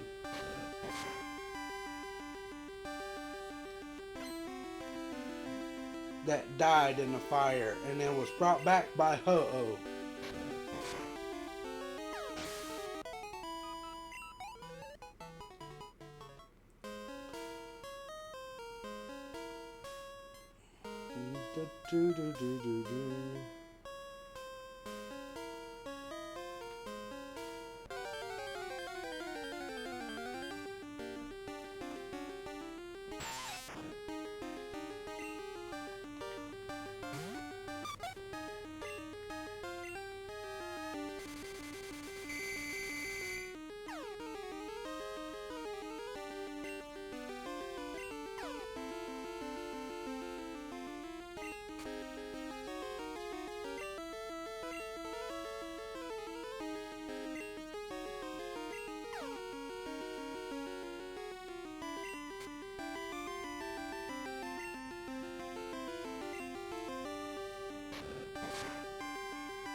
You want something Cerberus-like. Canine. The villains will be the witch's sister who set the whole plot in motion as she wants to use Nyarlathotep to wipe the slate clean and build a better world. An incredibly racist orc gangster who hates the male lead for being a human who was able to succeed as a pugilist. He joined the villains to cripple him again because he was tired of getting promoted to capo. There are more, but I need to segment. Yeah.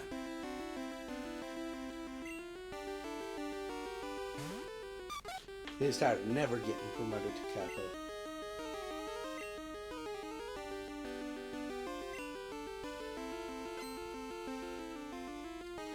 Alright, Spots. This is going to be a really long battle if you don't confuse him.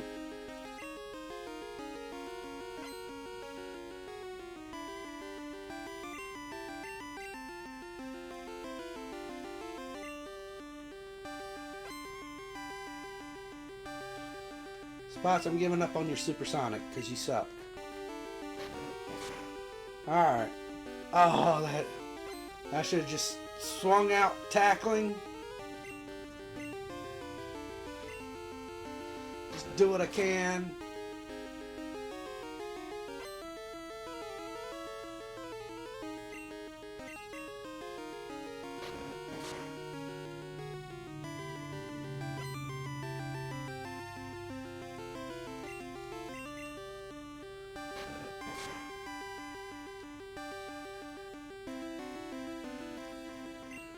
Defense won't rise anymore. Now we'll supersonic.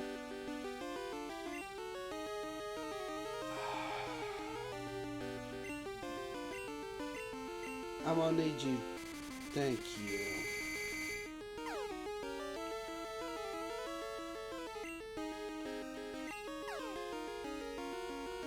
Enemy Metapod.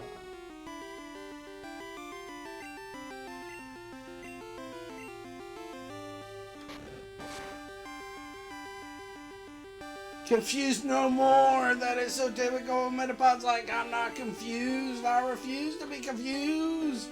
I have one thing I do, and that's make myself hard. We have a Wild Vigoroth in chat.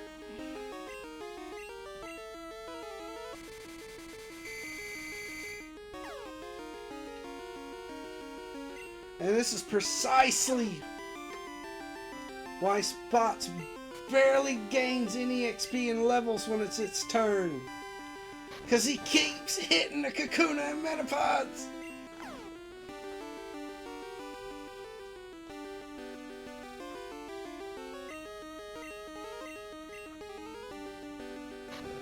I'm gonna need Spots to learn a different attack move. What in the world was that?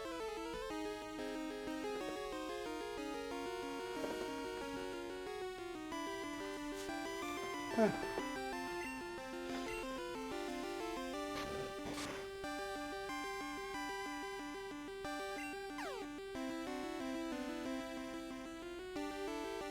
All that work to confuse you, and you won't hit yourself.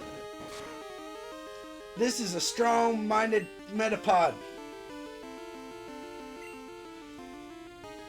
The vampire war criminal, the doctor's enemy, is his mad scientist went insane after his son died, who wants to create the perfect being, so he does this insanely disgusting experiment to all sorts of which usually result in horrific mutations. The swashbuckler's enemy is a correct commandant, like the Spanish pronunciation, who ruled over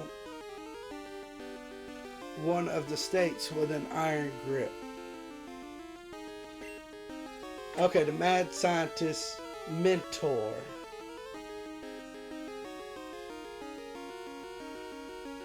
Well, I thought his mentor was an elf.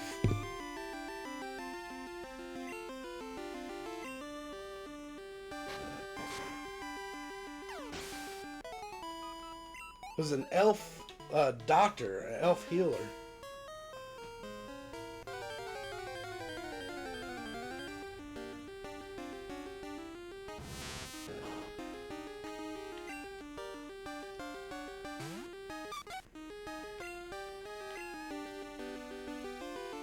Oh, no.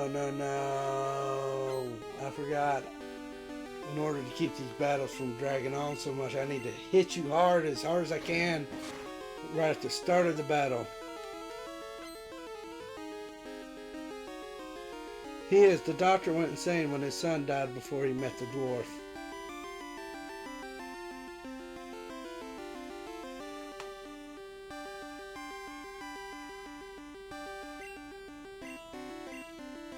So then how does he wind up teaching the dwarf just to become the dwarf's enemy? Because at that point the dwarf already knows his flaw.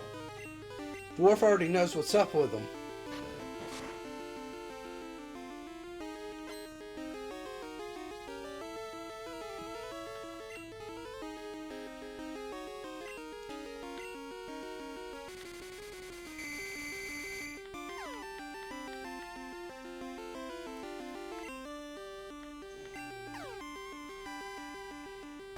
You know what? Speed up the gameplay and emulation system.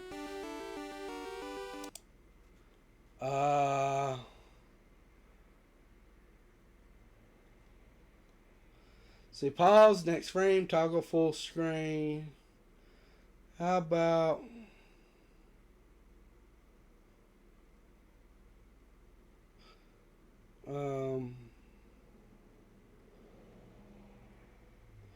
I am not seeing anything to speed up. Oh, what? Here we go. Turbo mode.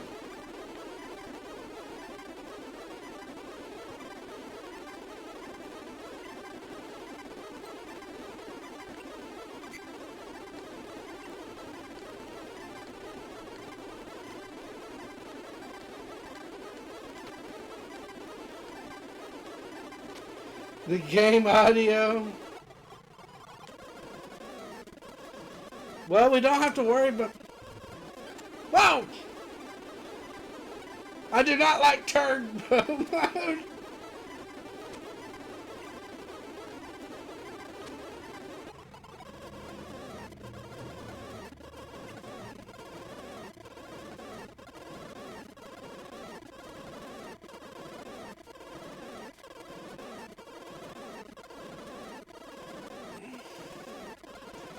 Alright, we're cutting that off.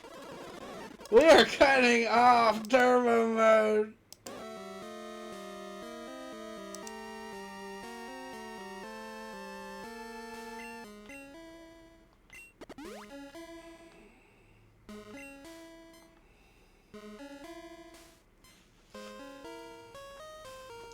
He said to dwarf because his small broken body reminded him of his son for a while. It also made him told on experiments, though after a while his own mental illness piled on until he went back to it. It didn't work the way you thought it would.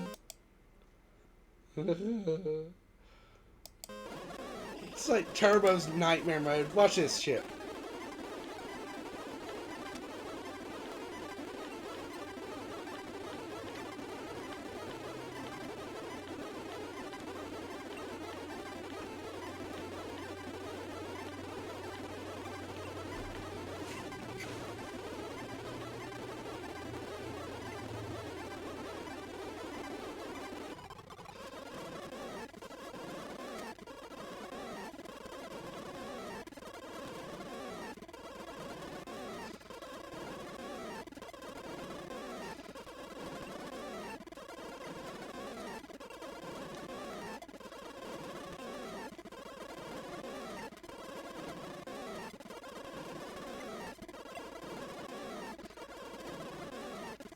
His experiments are revealed to the town he was working for. He forgoes any semblance of normalcy and acts like a raving lunatic.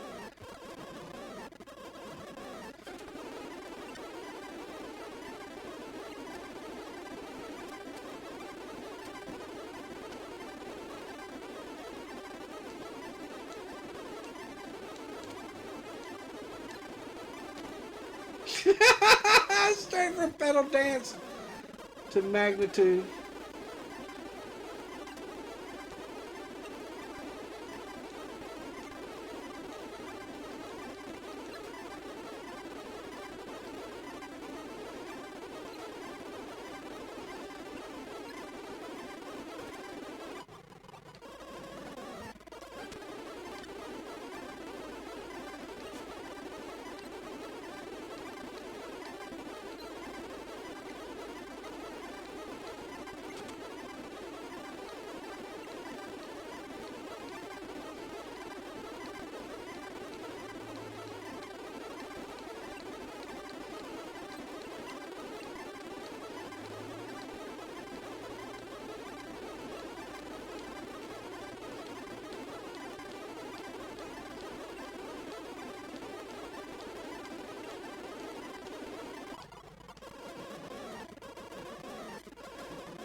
None of the villains like the Doctor, by the way. The Witch's sister at most sees him as a necessary evil, but wants to kill him.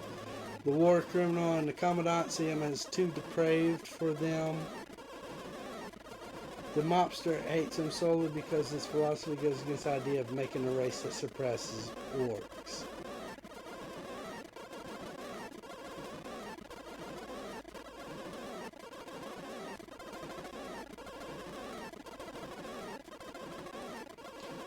The mad scientist.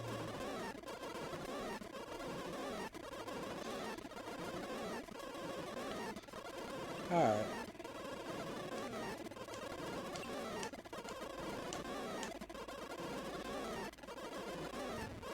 Whoa!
Alright.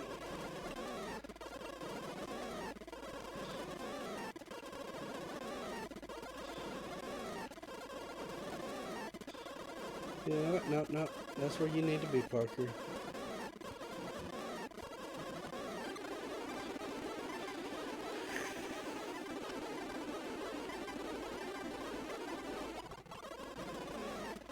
Alright. I'm taking off turbo mode long enough to get...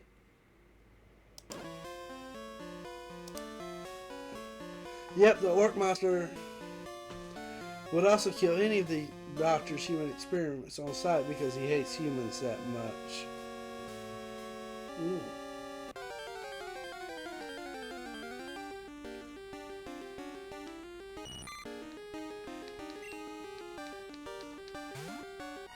Go, Bubba.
I'm going to start needing some antidotes.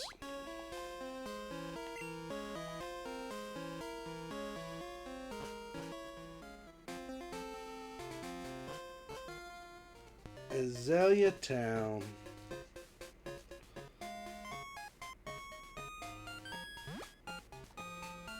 The villains as a whole would have positions that mirror that of the corporation. Sister's the vice president, the war and criminal Mossford has security.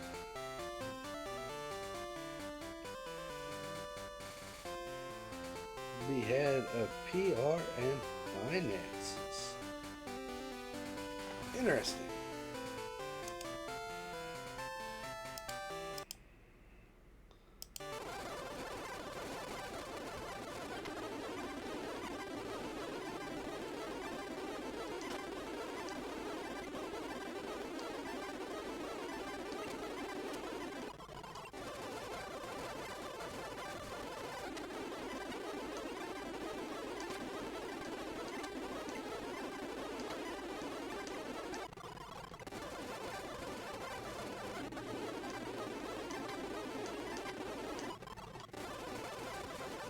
Alright.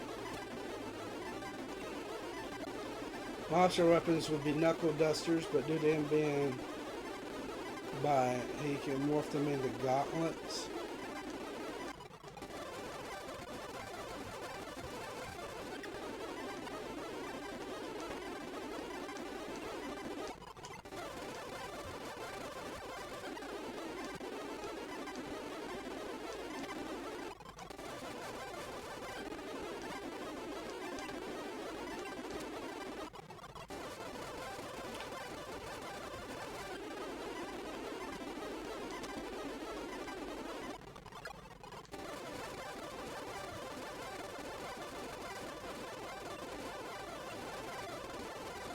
Alright. We've gotten half of our people... Actually, we've gotten all but 2 of our people leveled up. Should have mentioned that he's also an elf.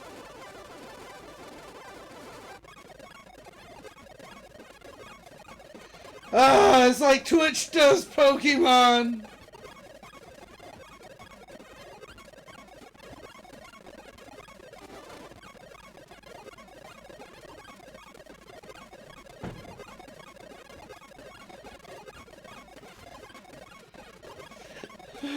Yeah, we're taking that off.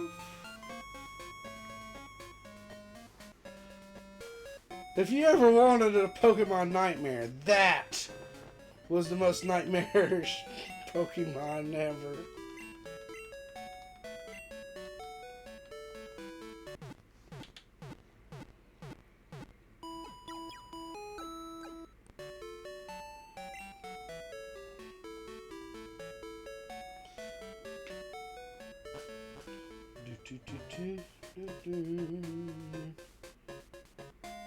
Pretty sure I've already dealt with everybody up to him. You know what? Just in case, let's see if anybody wants to battle.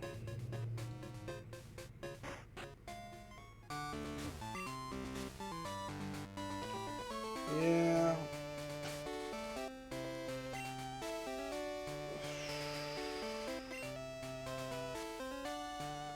Alright, Apnea Escape. Alright, we're going to go ahead because I feel confident.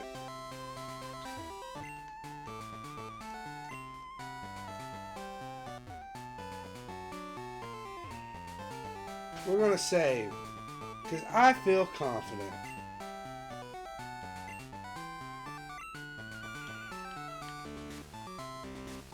In the future, we might need to invest in special Pokemon music for when we do Turbo Mode. Because Turbo Mode music is so cursed.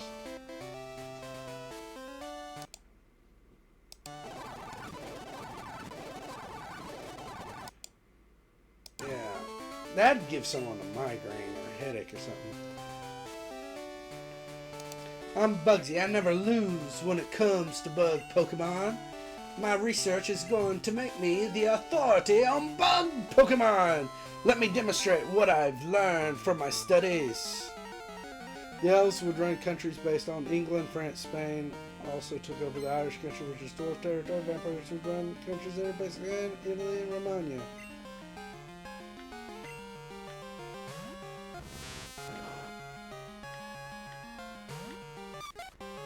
Ooh.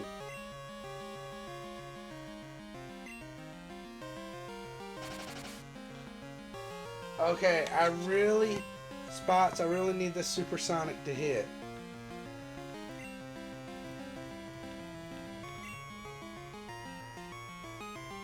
From El Zorro.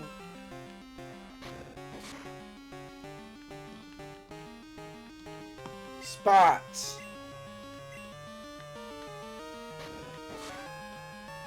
Spot. Cool. Supersonic now. Spots.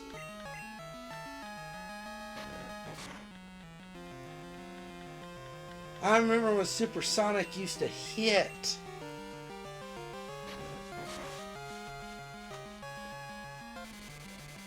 There we go. I know who Zorro is. I remember the old black and white Zorro.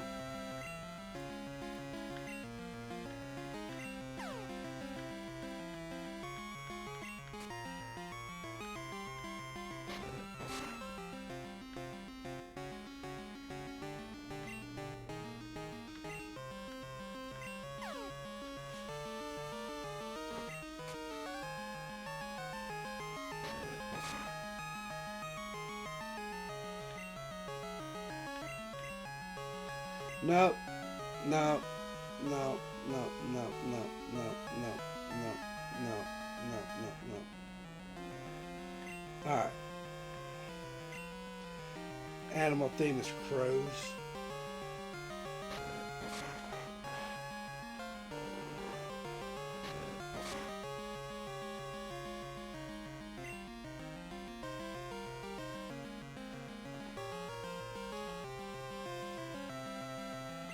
You know what? For funsies. For funsies.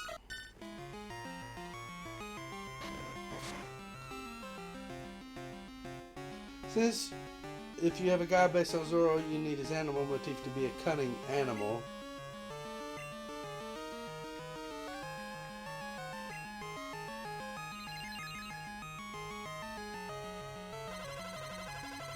Eggsy!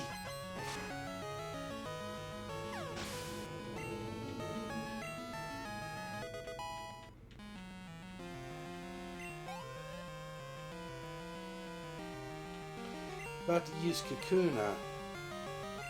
Now, part of my own thing is I will not use opportunity swaps.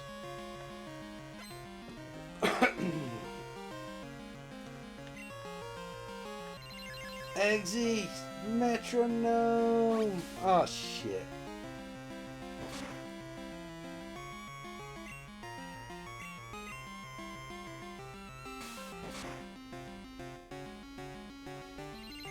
Metronome. Oh, you had a good one and you missed. You missed, Eggsy. You missed. And now you poisoned, Eggsy. Now you poisoned. Splash. Why? Why?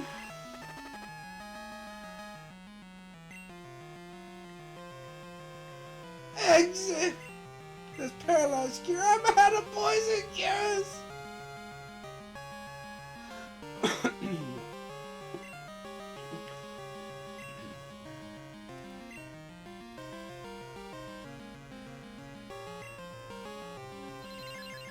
Eggsy. Of all the moves, Eggsy. Eggsy, I'm counting on you. Pull out something. Metronome, Eggsy! Metronome your butt off!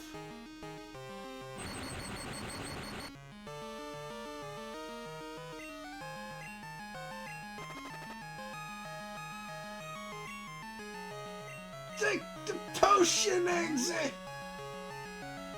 Take your pills, damn it!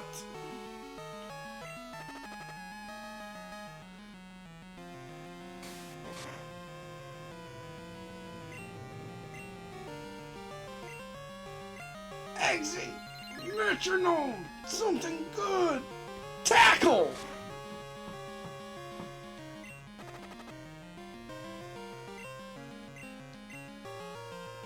You got 3 left, Eggsy.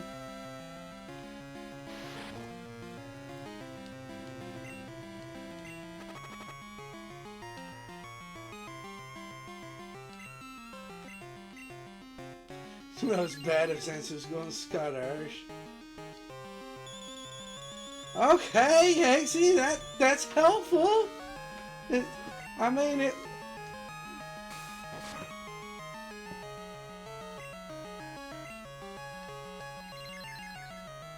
Eggsy, really?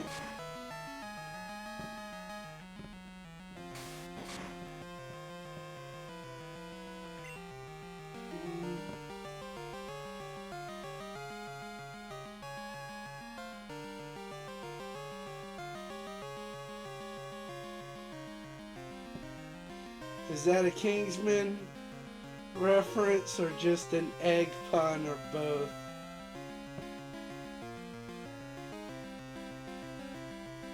Oh, the name?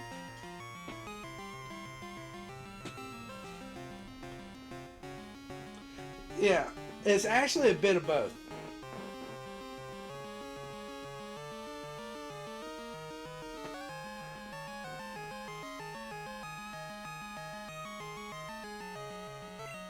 Here, I'm done playing with you.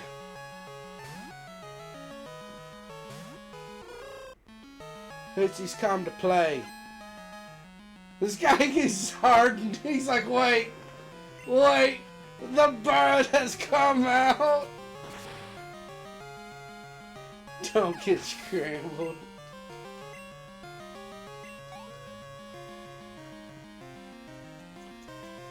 Scyther a bit, yep.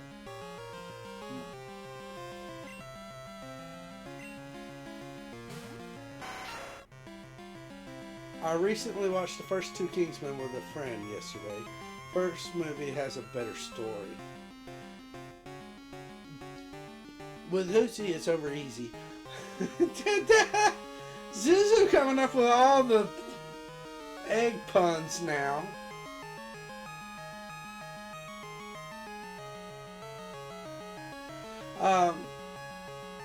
Between the two, the first one was a lot better. Between the first two. But you really need to see the third one.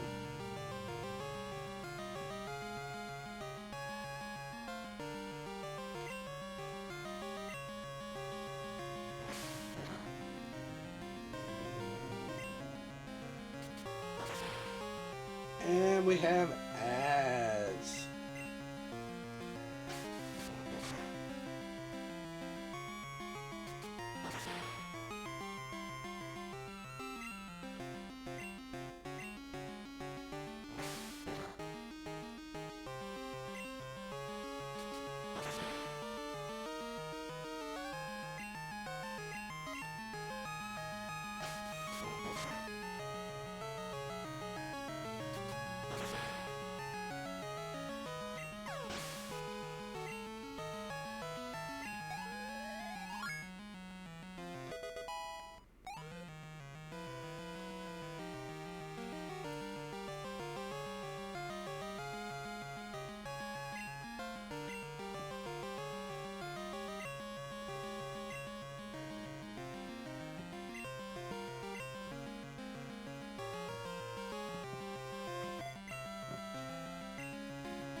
Beat 'em.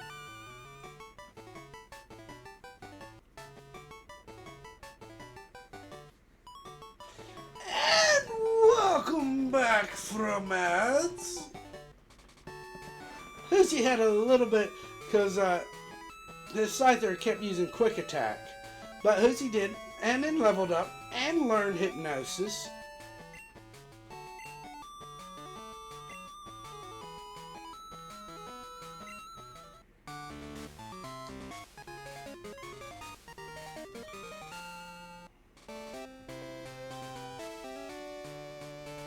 I felt Charlie was a better twist villain since you could see it coming.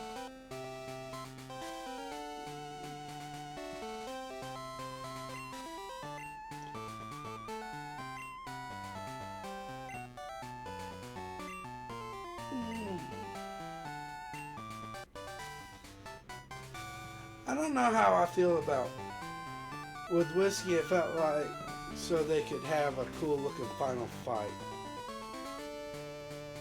Yeah, I don't know how if I describe that as a twist villain,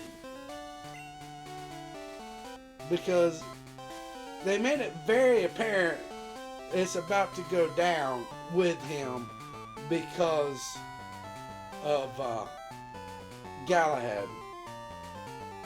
Oh, you mean in the first movie with Charlie?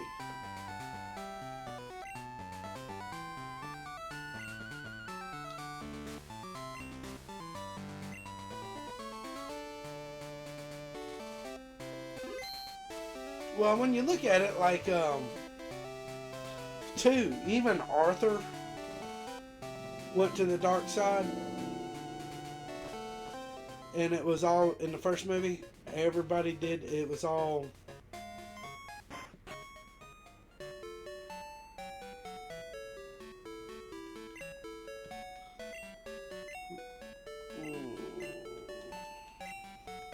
I don't know about his setup. Like, there was build-up to the Whiskey fight. Like, everybody knew.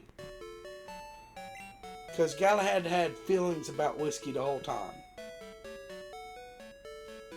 So everybody knew something was going to happen with Whiskey. Okay. Now, who's going to learn Cut? Fuzzbutt is able to learn Cut, but I don't know that I want Fuzzbutt to learn Cut.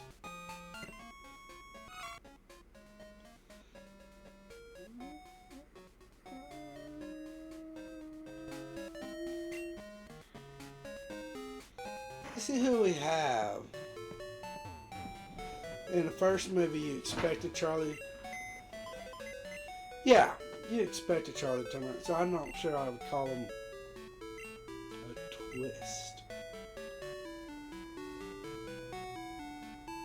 Slimer, Ditodish.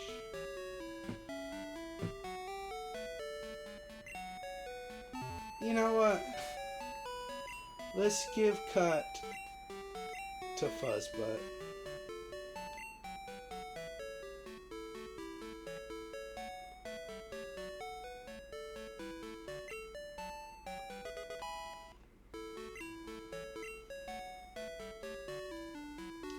Alright, let's bust our way through. Actually, the writing made it clear that he was superior.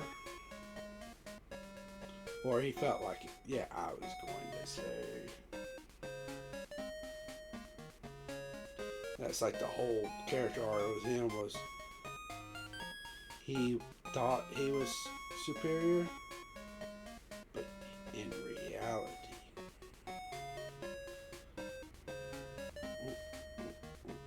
there we go. Nuzlocke tracker.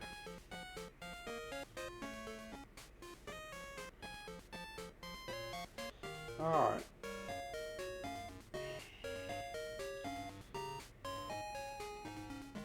Then we go to Goldenrod City with Whitney the normal type. Level cap 20.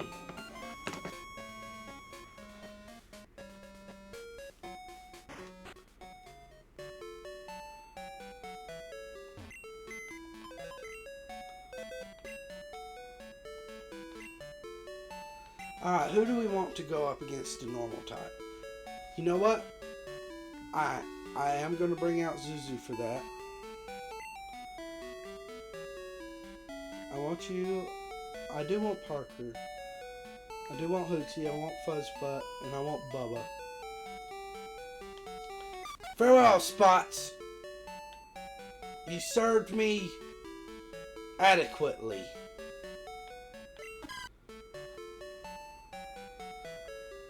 They have a Statesman series?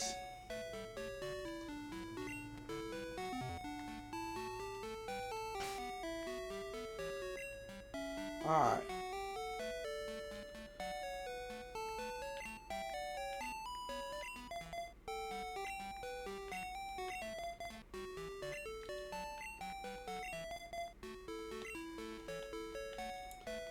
It was in the works for a while.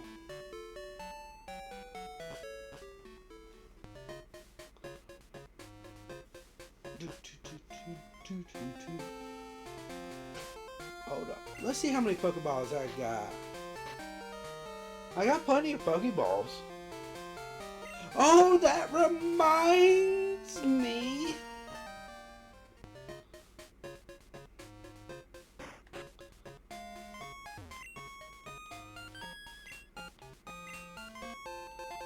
Fastball.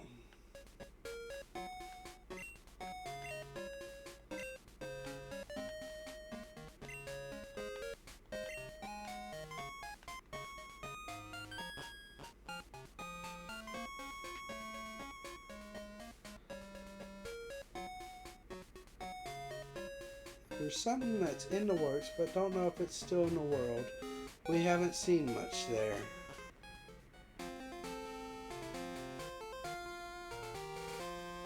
What you got, Ring?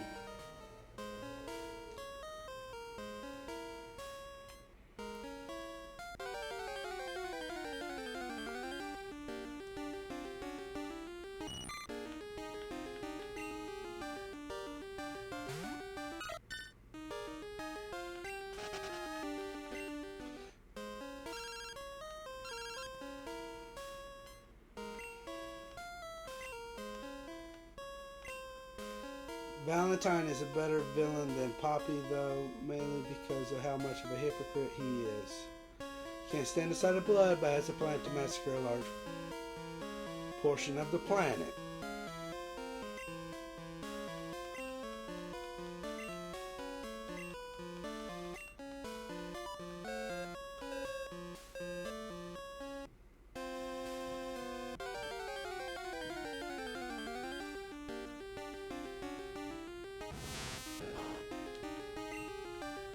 Okay.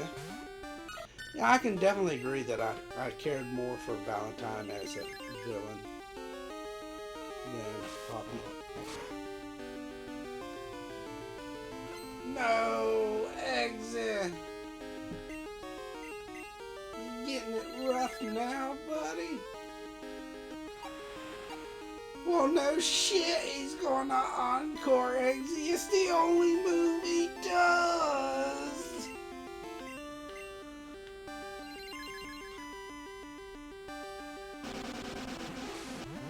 Plus his little speech with Harry was a nice moment. I don't remember the whole speech, but yeah.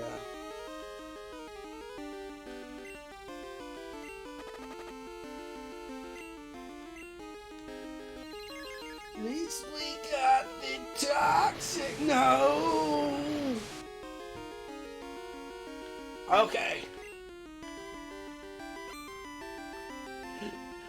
Removed all of his ardents. At this point, you're just trolling him, Eggsy.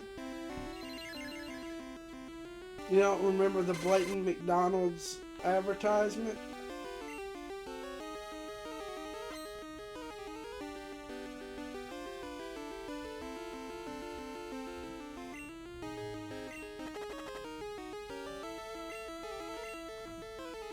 The Bond villain part especially. They both...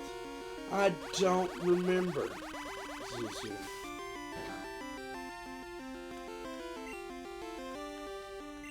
Eggsy, you can do it!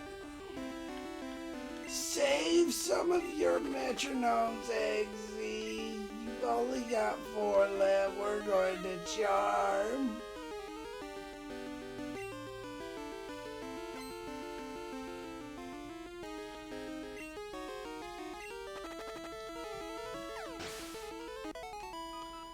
Hidden behind talking about Bond movies.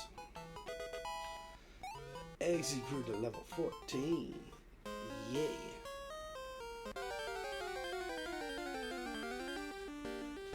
These bugs really want to fight us, Eggsy. Go, Eggsy. Metronome. What you got? Perish Song? Both Pokemon will faint in 3 turns.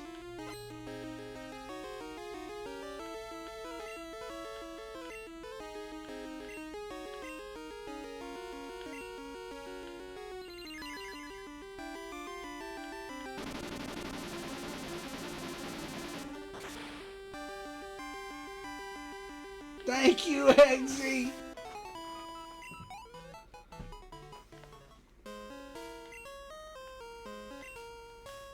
What do you, Scott? Eggsy uses Parasol like it. We're all having our eggs scrambled today, boys. Oh. Merlin's death did make me sad, though.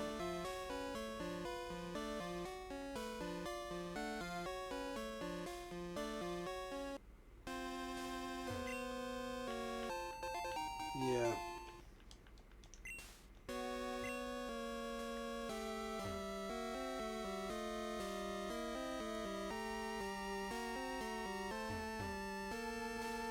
Wow. I was going to challenge you to a duel.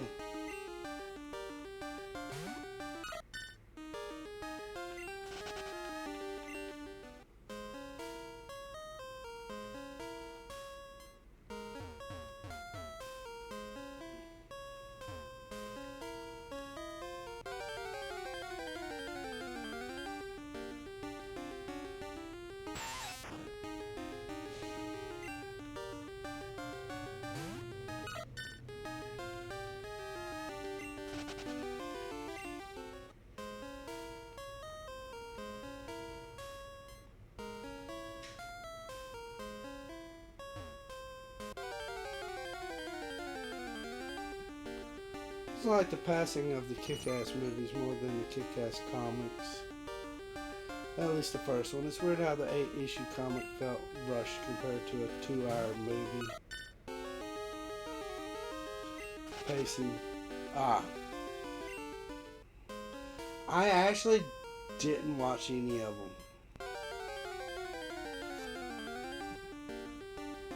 Oh! I think this is where I get headbutt. And I already know who I want to use it.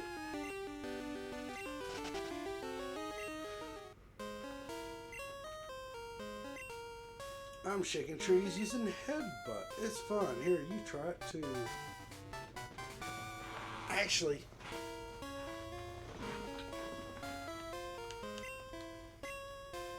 rattle trees a headbutt. Sometimes sleeping Pokemon fall out.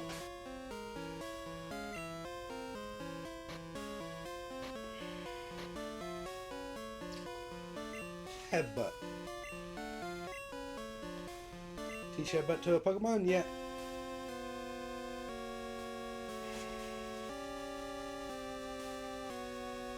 Should I?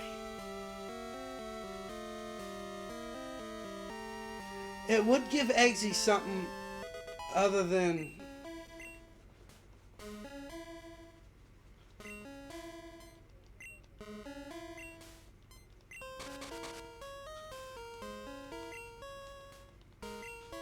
Want to eat headbutt it? Eggsy did a headbutt. Nope, nothing.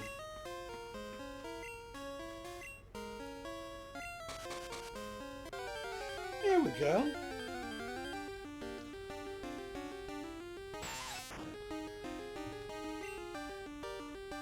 Funny fact, both the first Kick-Ass movie and the Kingsman movies were directed by the same guy. That's interesting.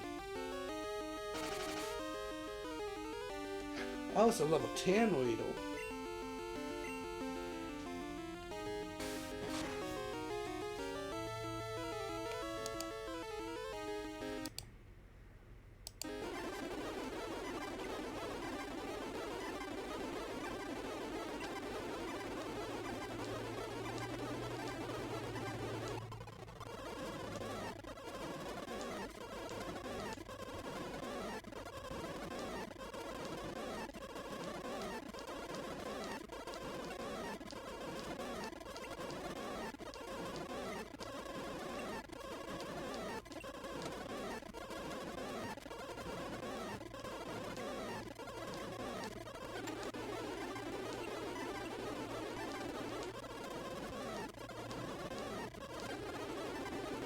Hoot hoot!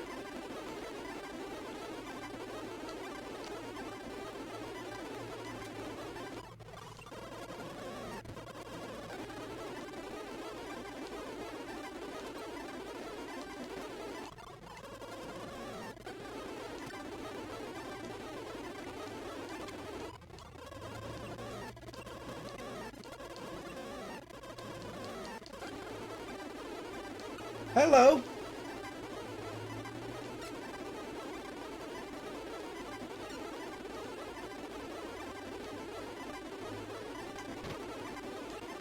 No!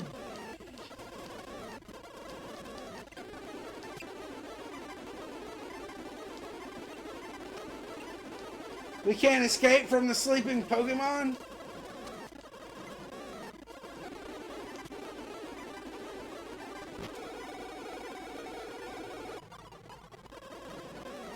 Why is this a thing?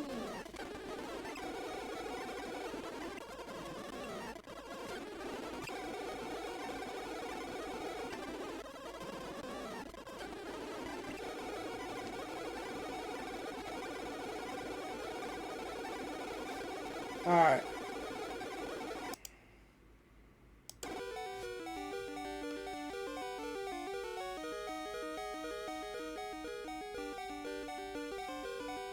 You know what?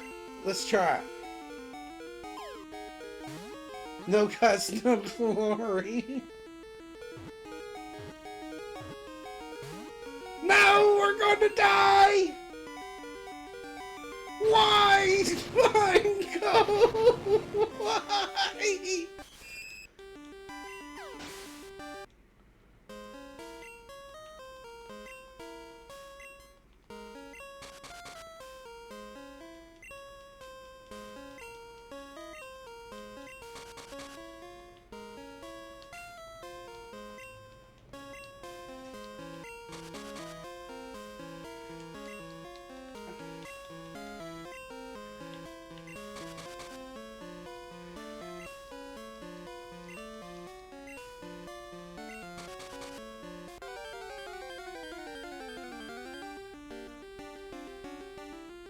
Holy crap!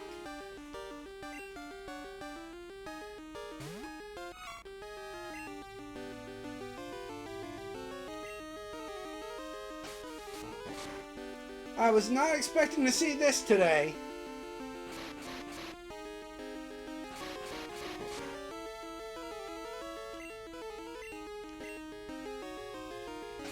I didn't even know you could get Beedrill in the wild.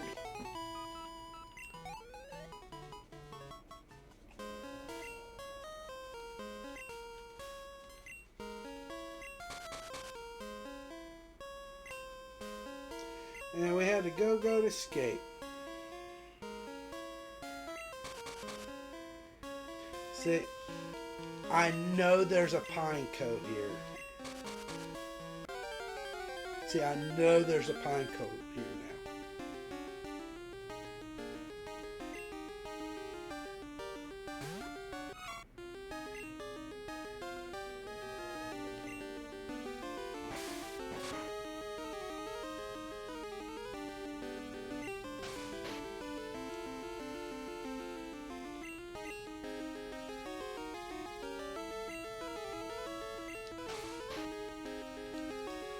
Got a wild knockout. This is insane.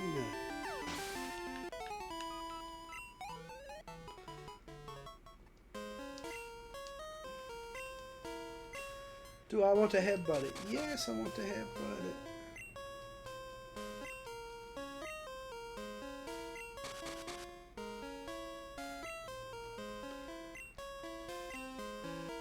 See, I know that Pineco's here now.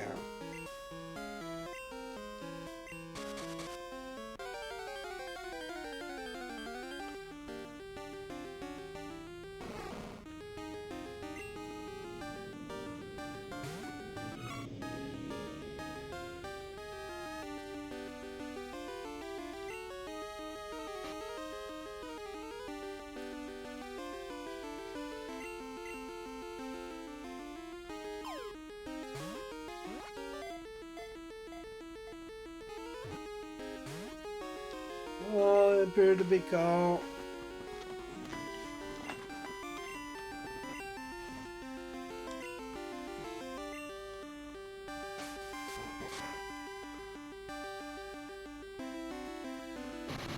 Yeah, I figured on that.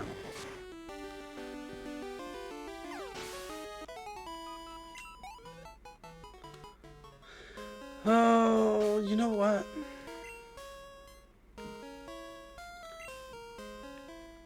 While we're doing this, I'm going to bring out Hootsie.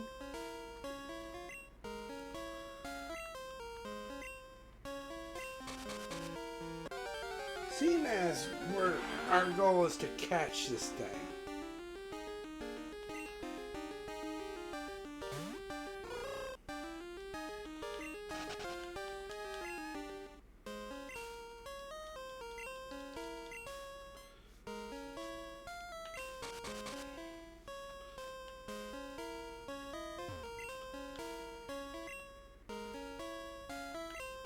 Come back in here groaning. Pineco. That's what happened.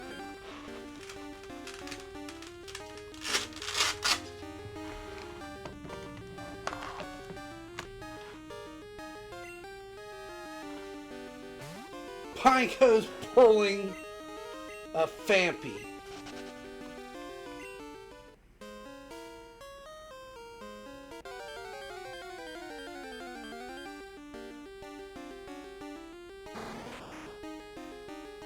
Yeah, use your self-destruct move.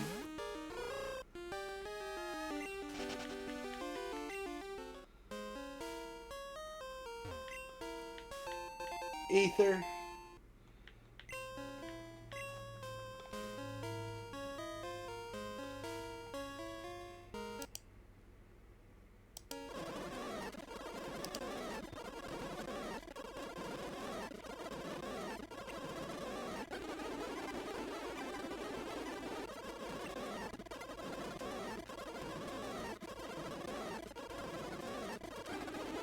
There we go.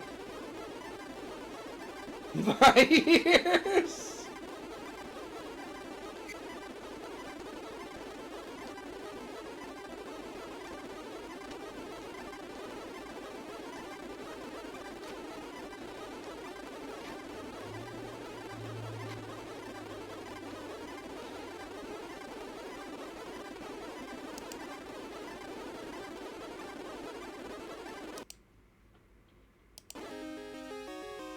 Mute the game.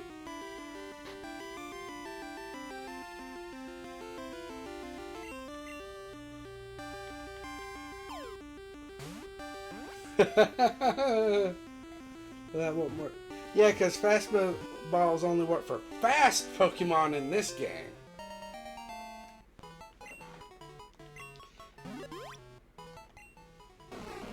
It spits out a fluid that it uses to glue tree bark to its body. Fluid hardens when it touches the air. Give a nickname to Pineco. Yes! We have a boy Pinecone! What are we going to name this?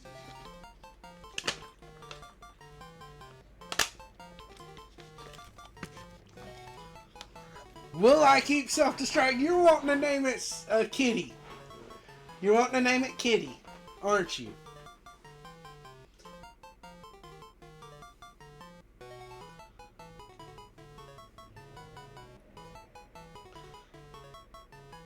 Kamari?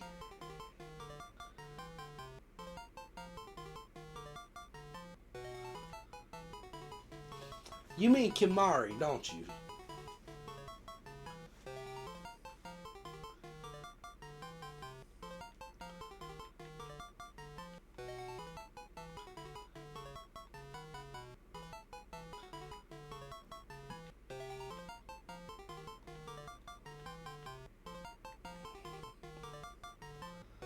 You know, if this isn't correct, oh well.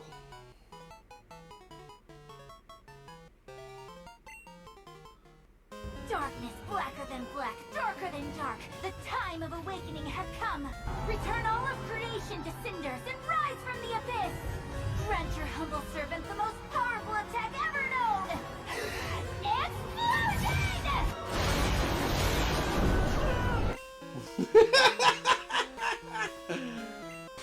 We have a use for the redeem now, don't we?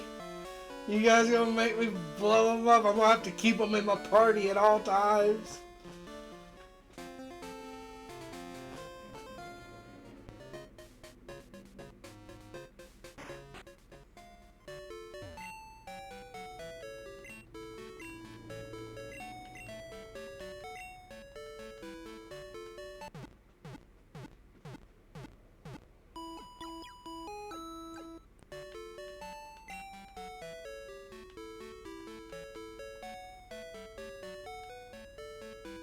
No, it's not a Nuzlocke. This is just... It's got some similarities to a Nuzlocke.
Okay, so before we actually continue on, I do want to do a thing where I go collect berries.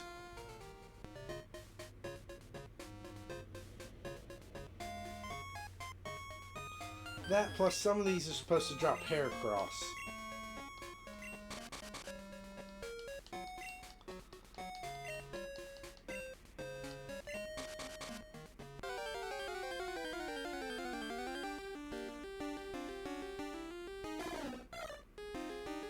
Now, boom, kitty.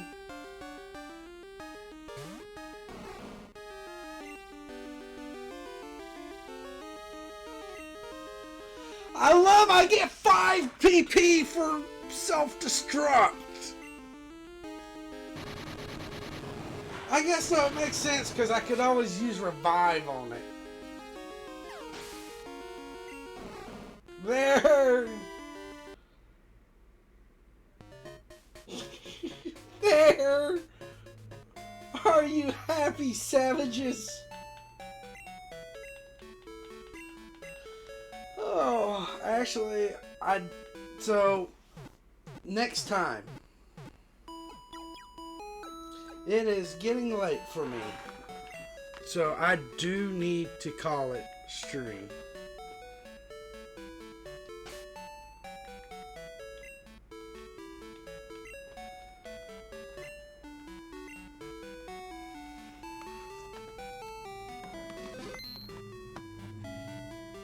Okay.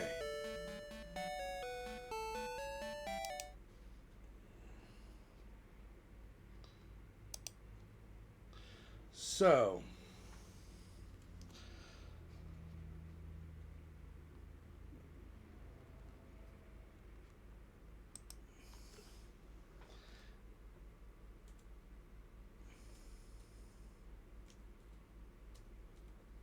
we're going raid into Nox.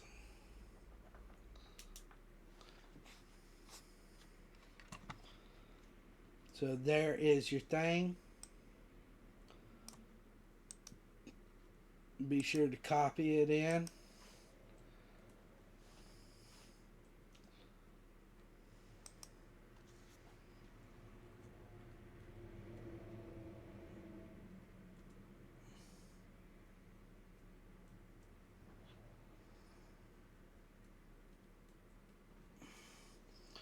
He's doing something with Pokemon.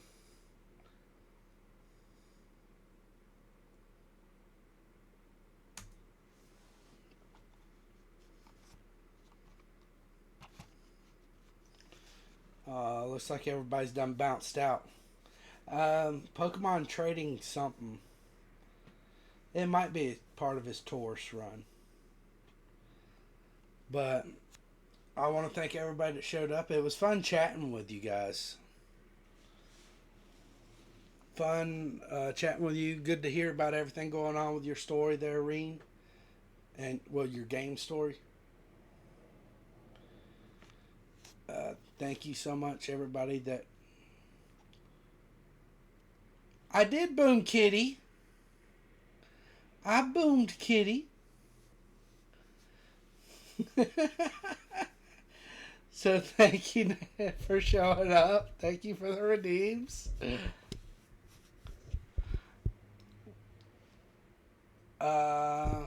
Actually, have a wonderful night.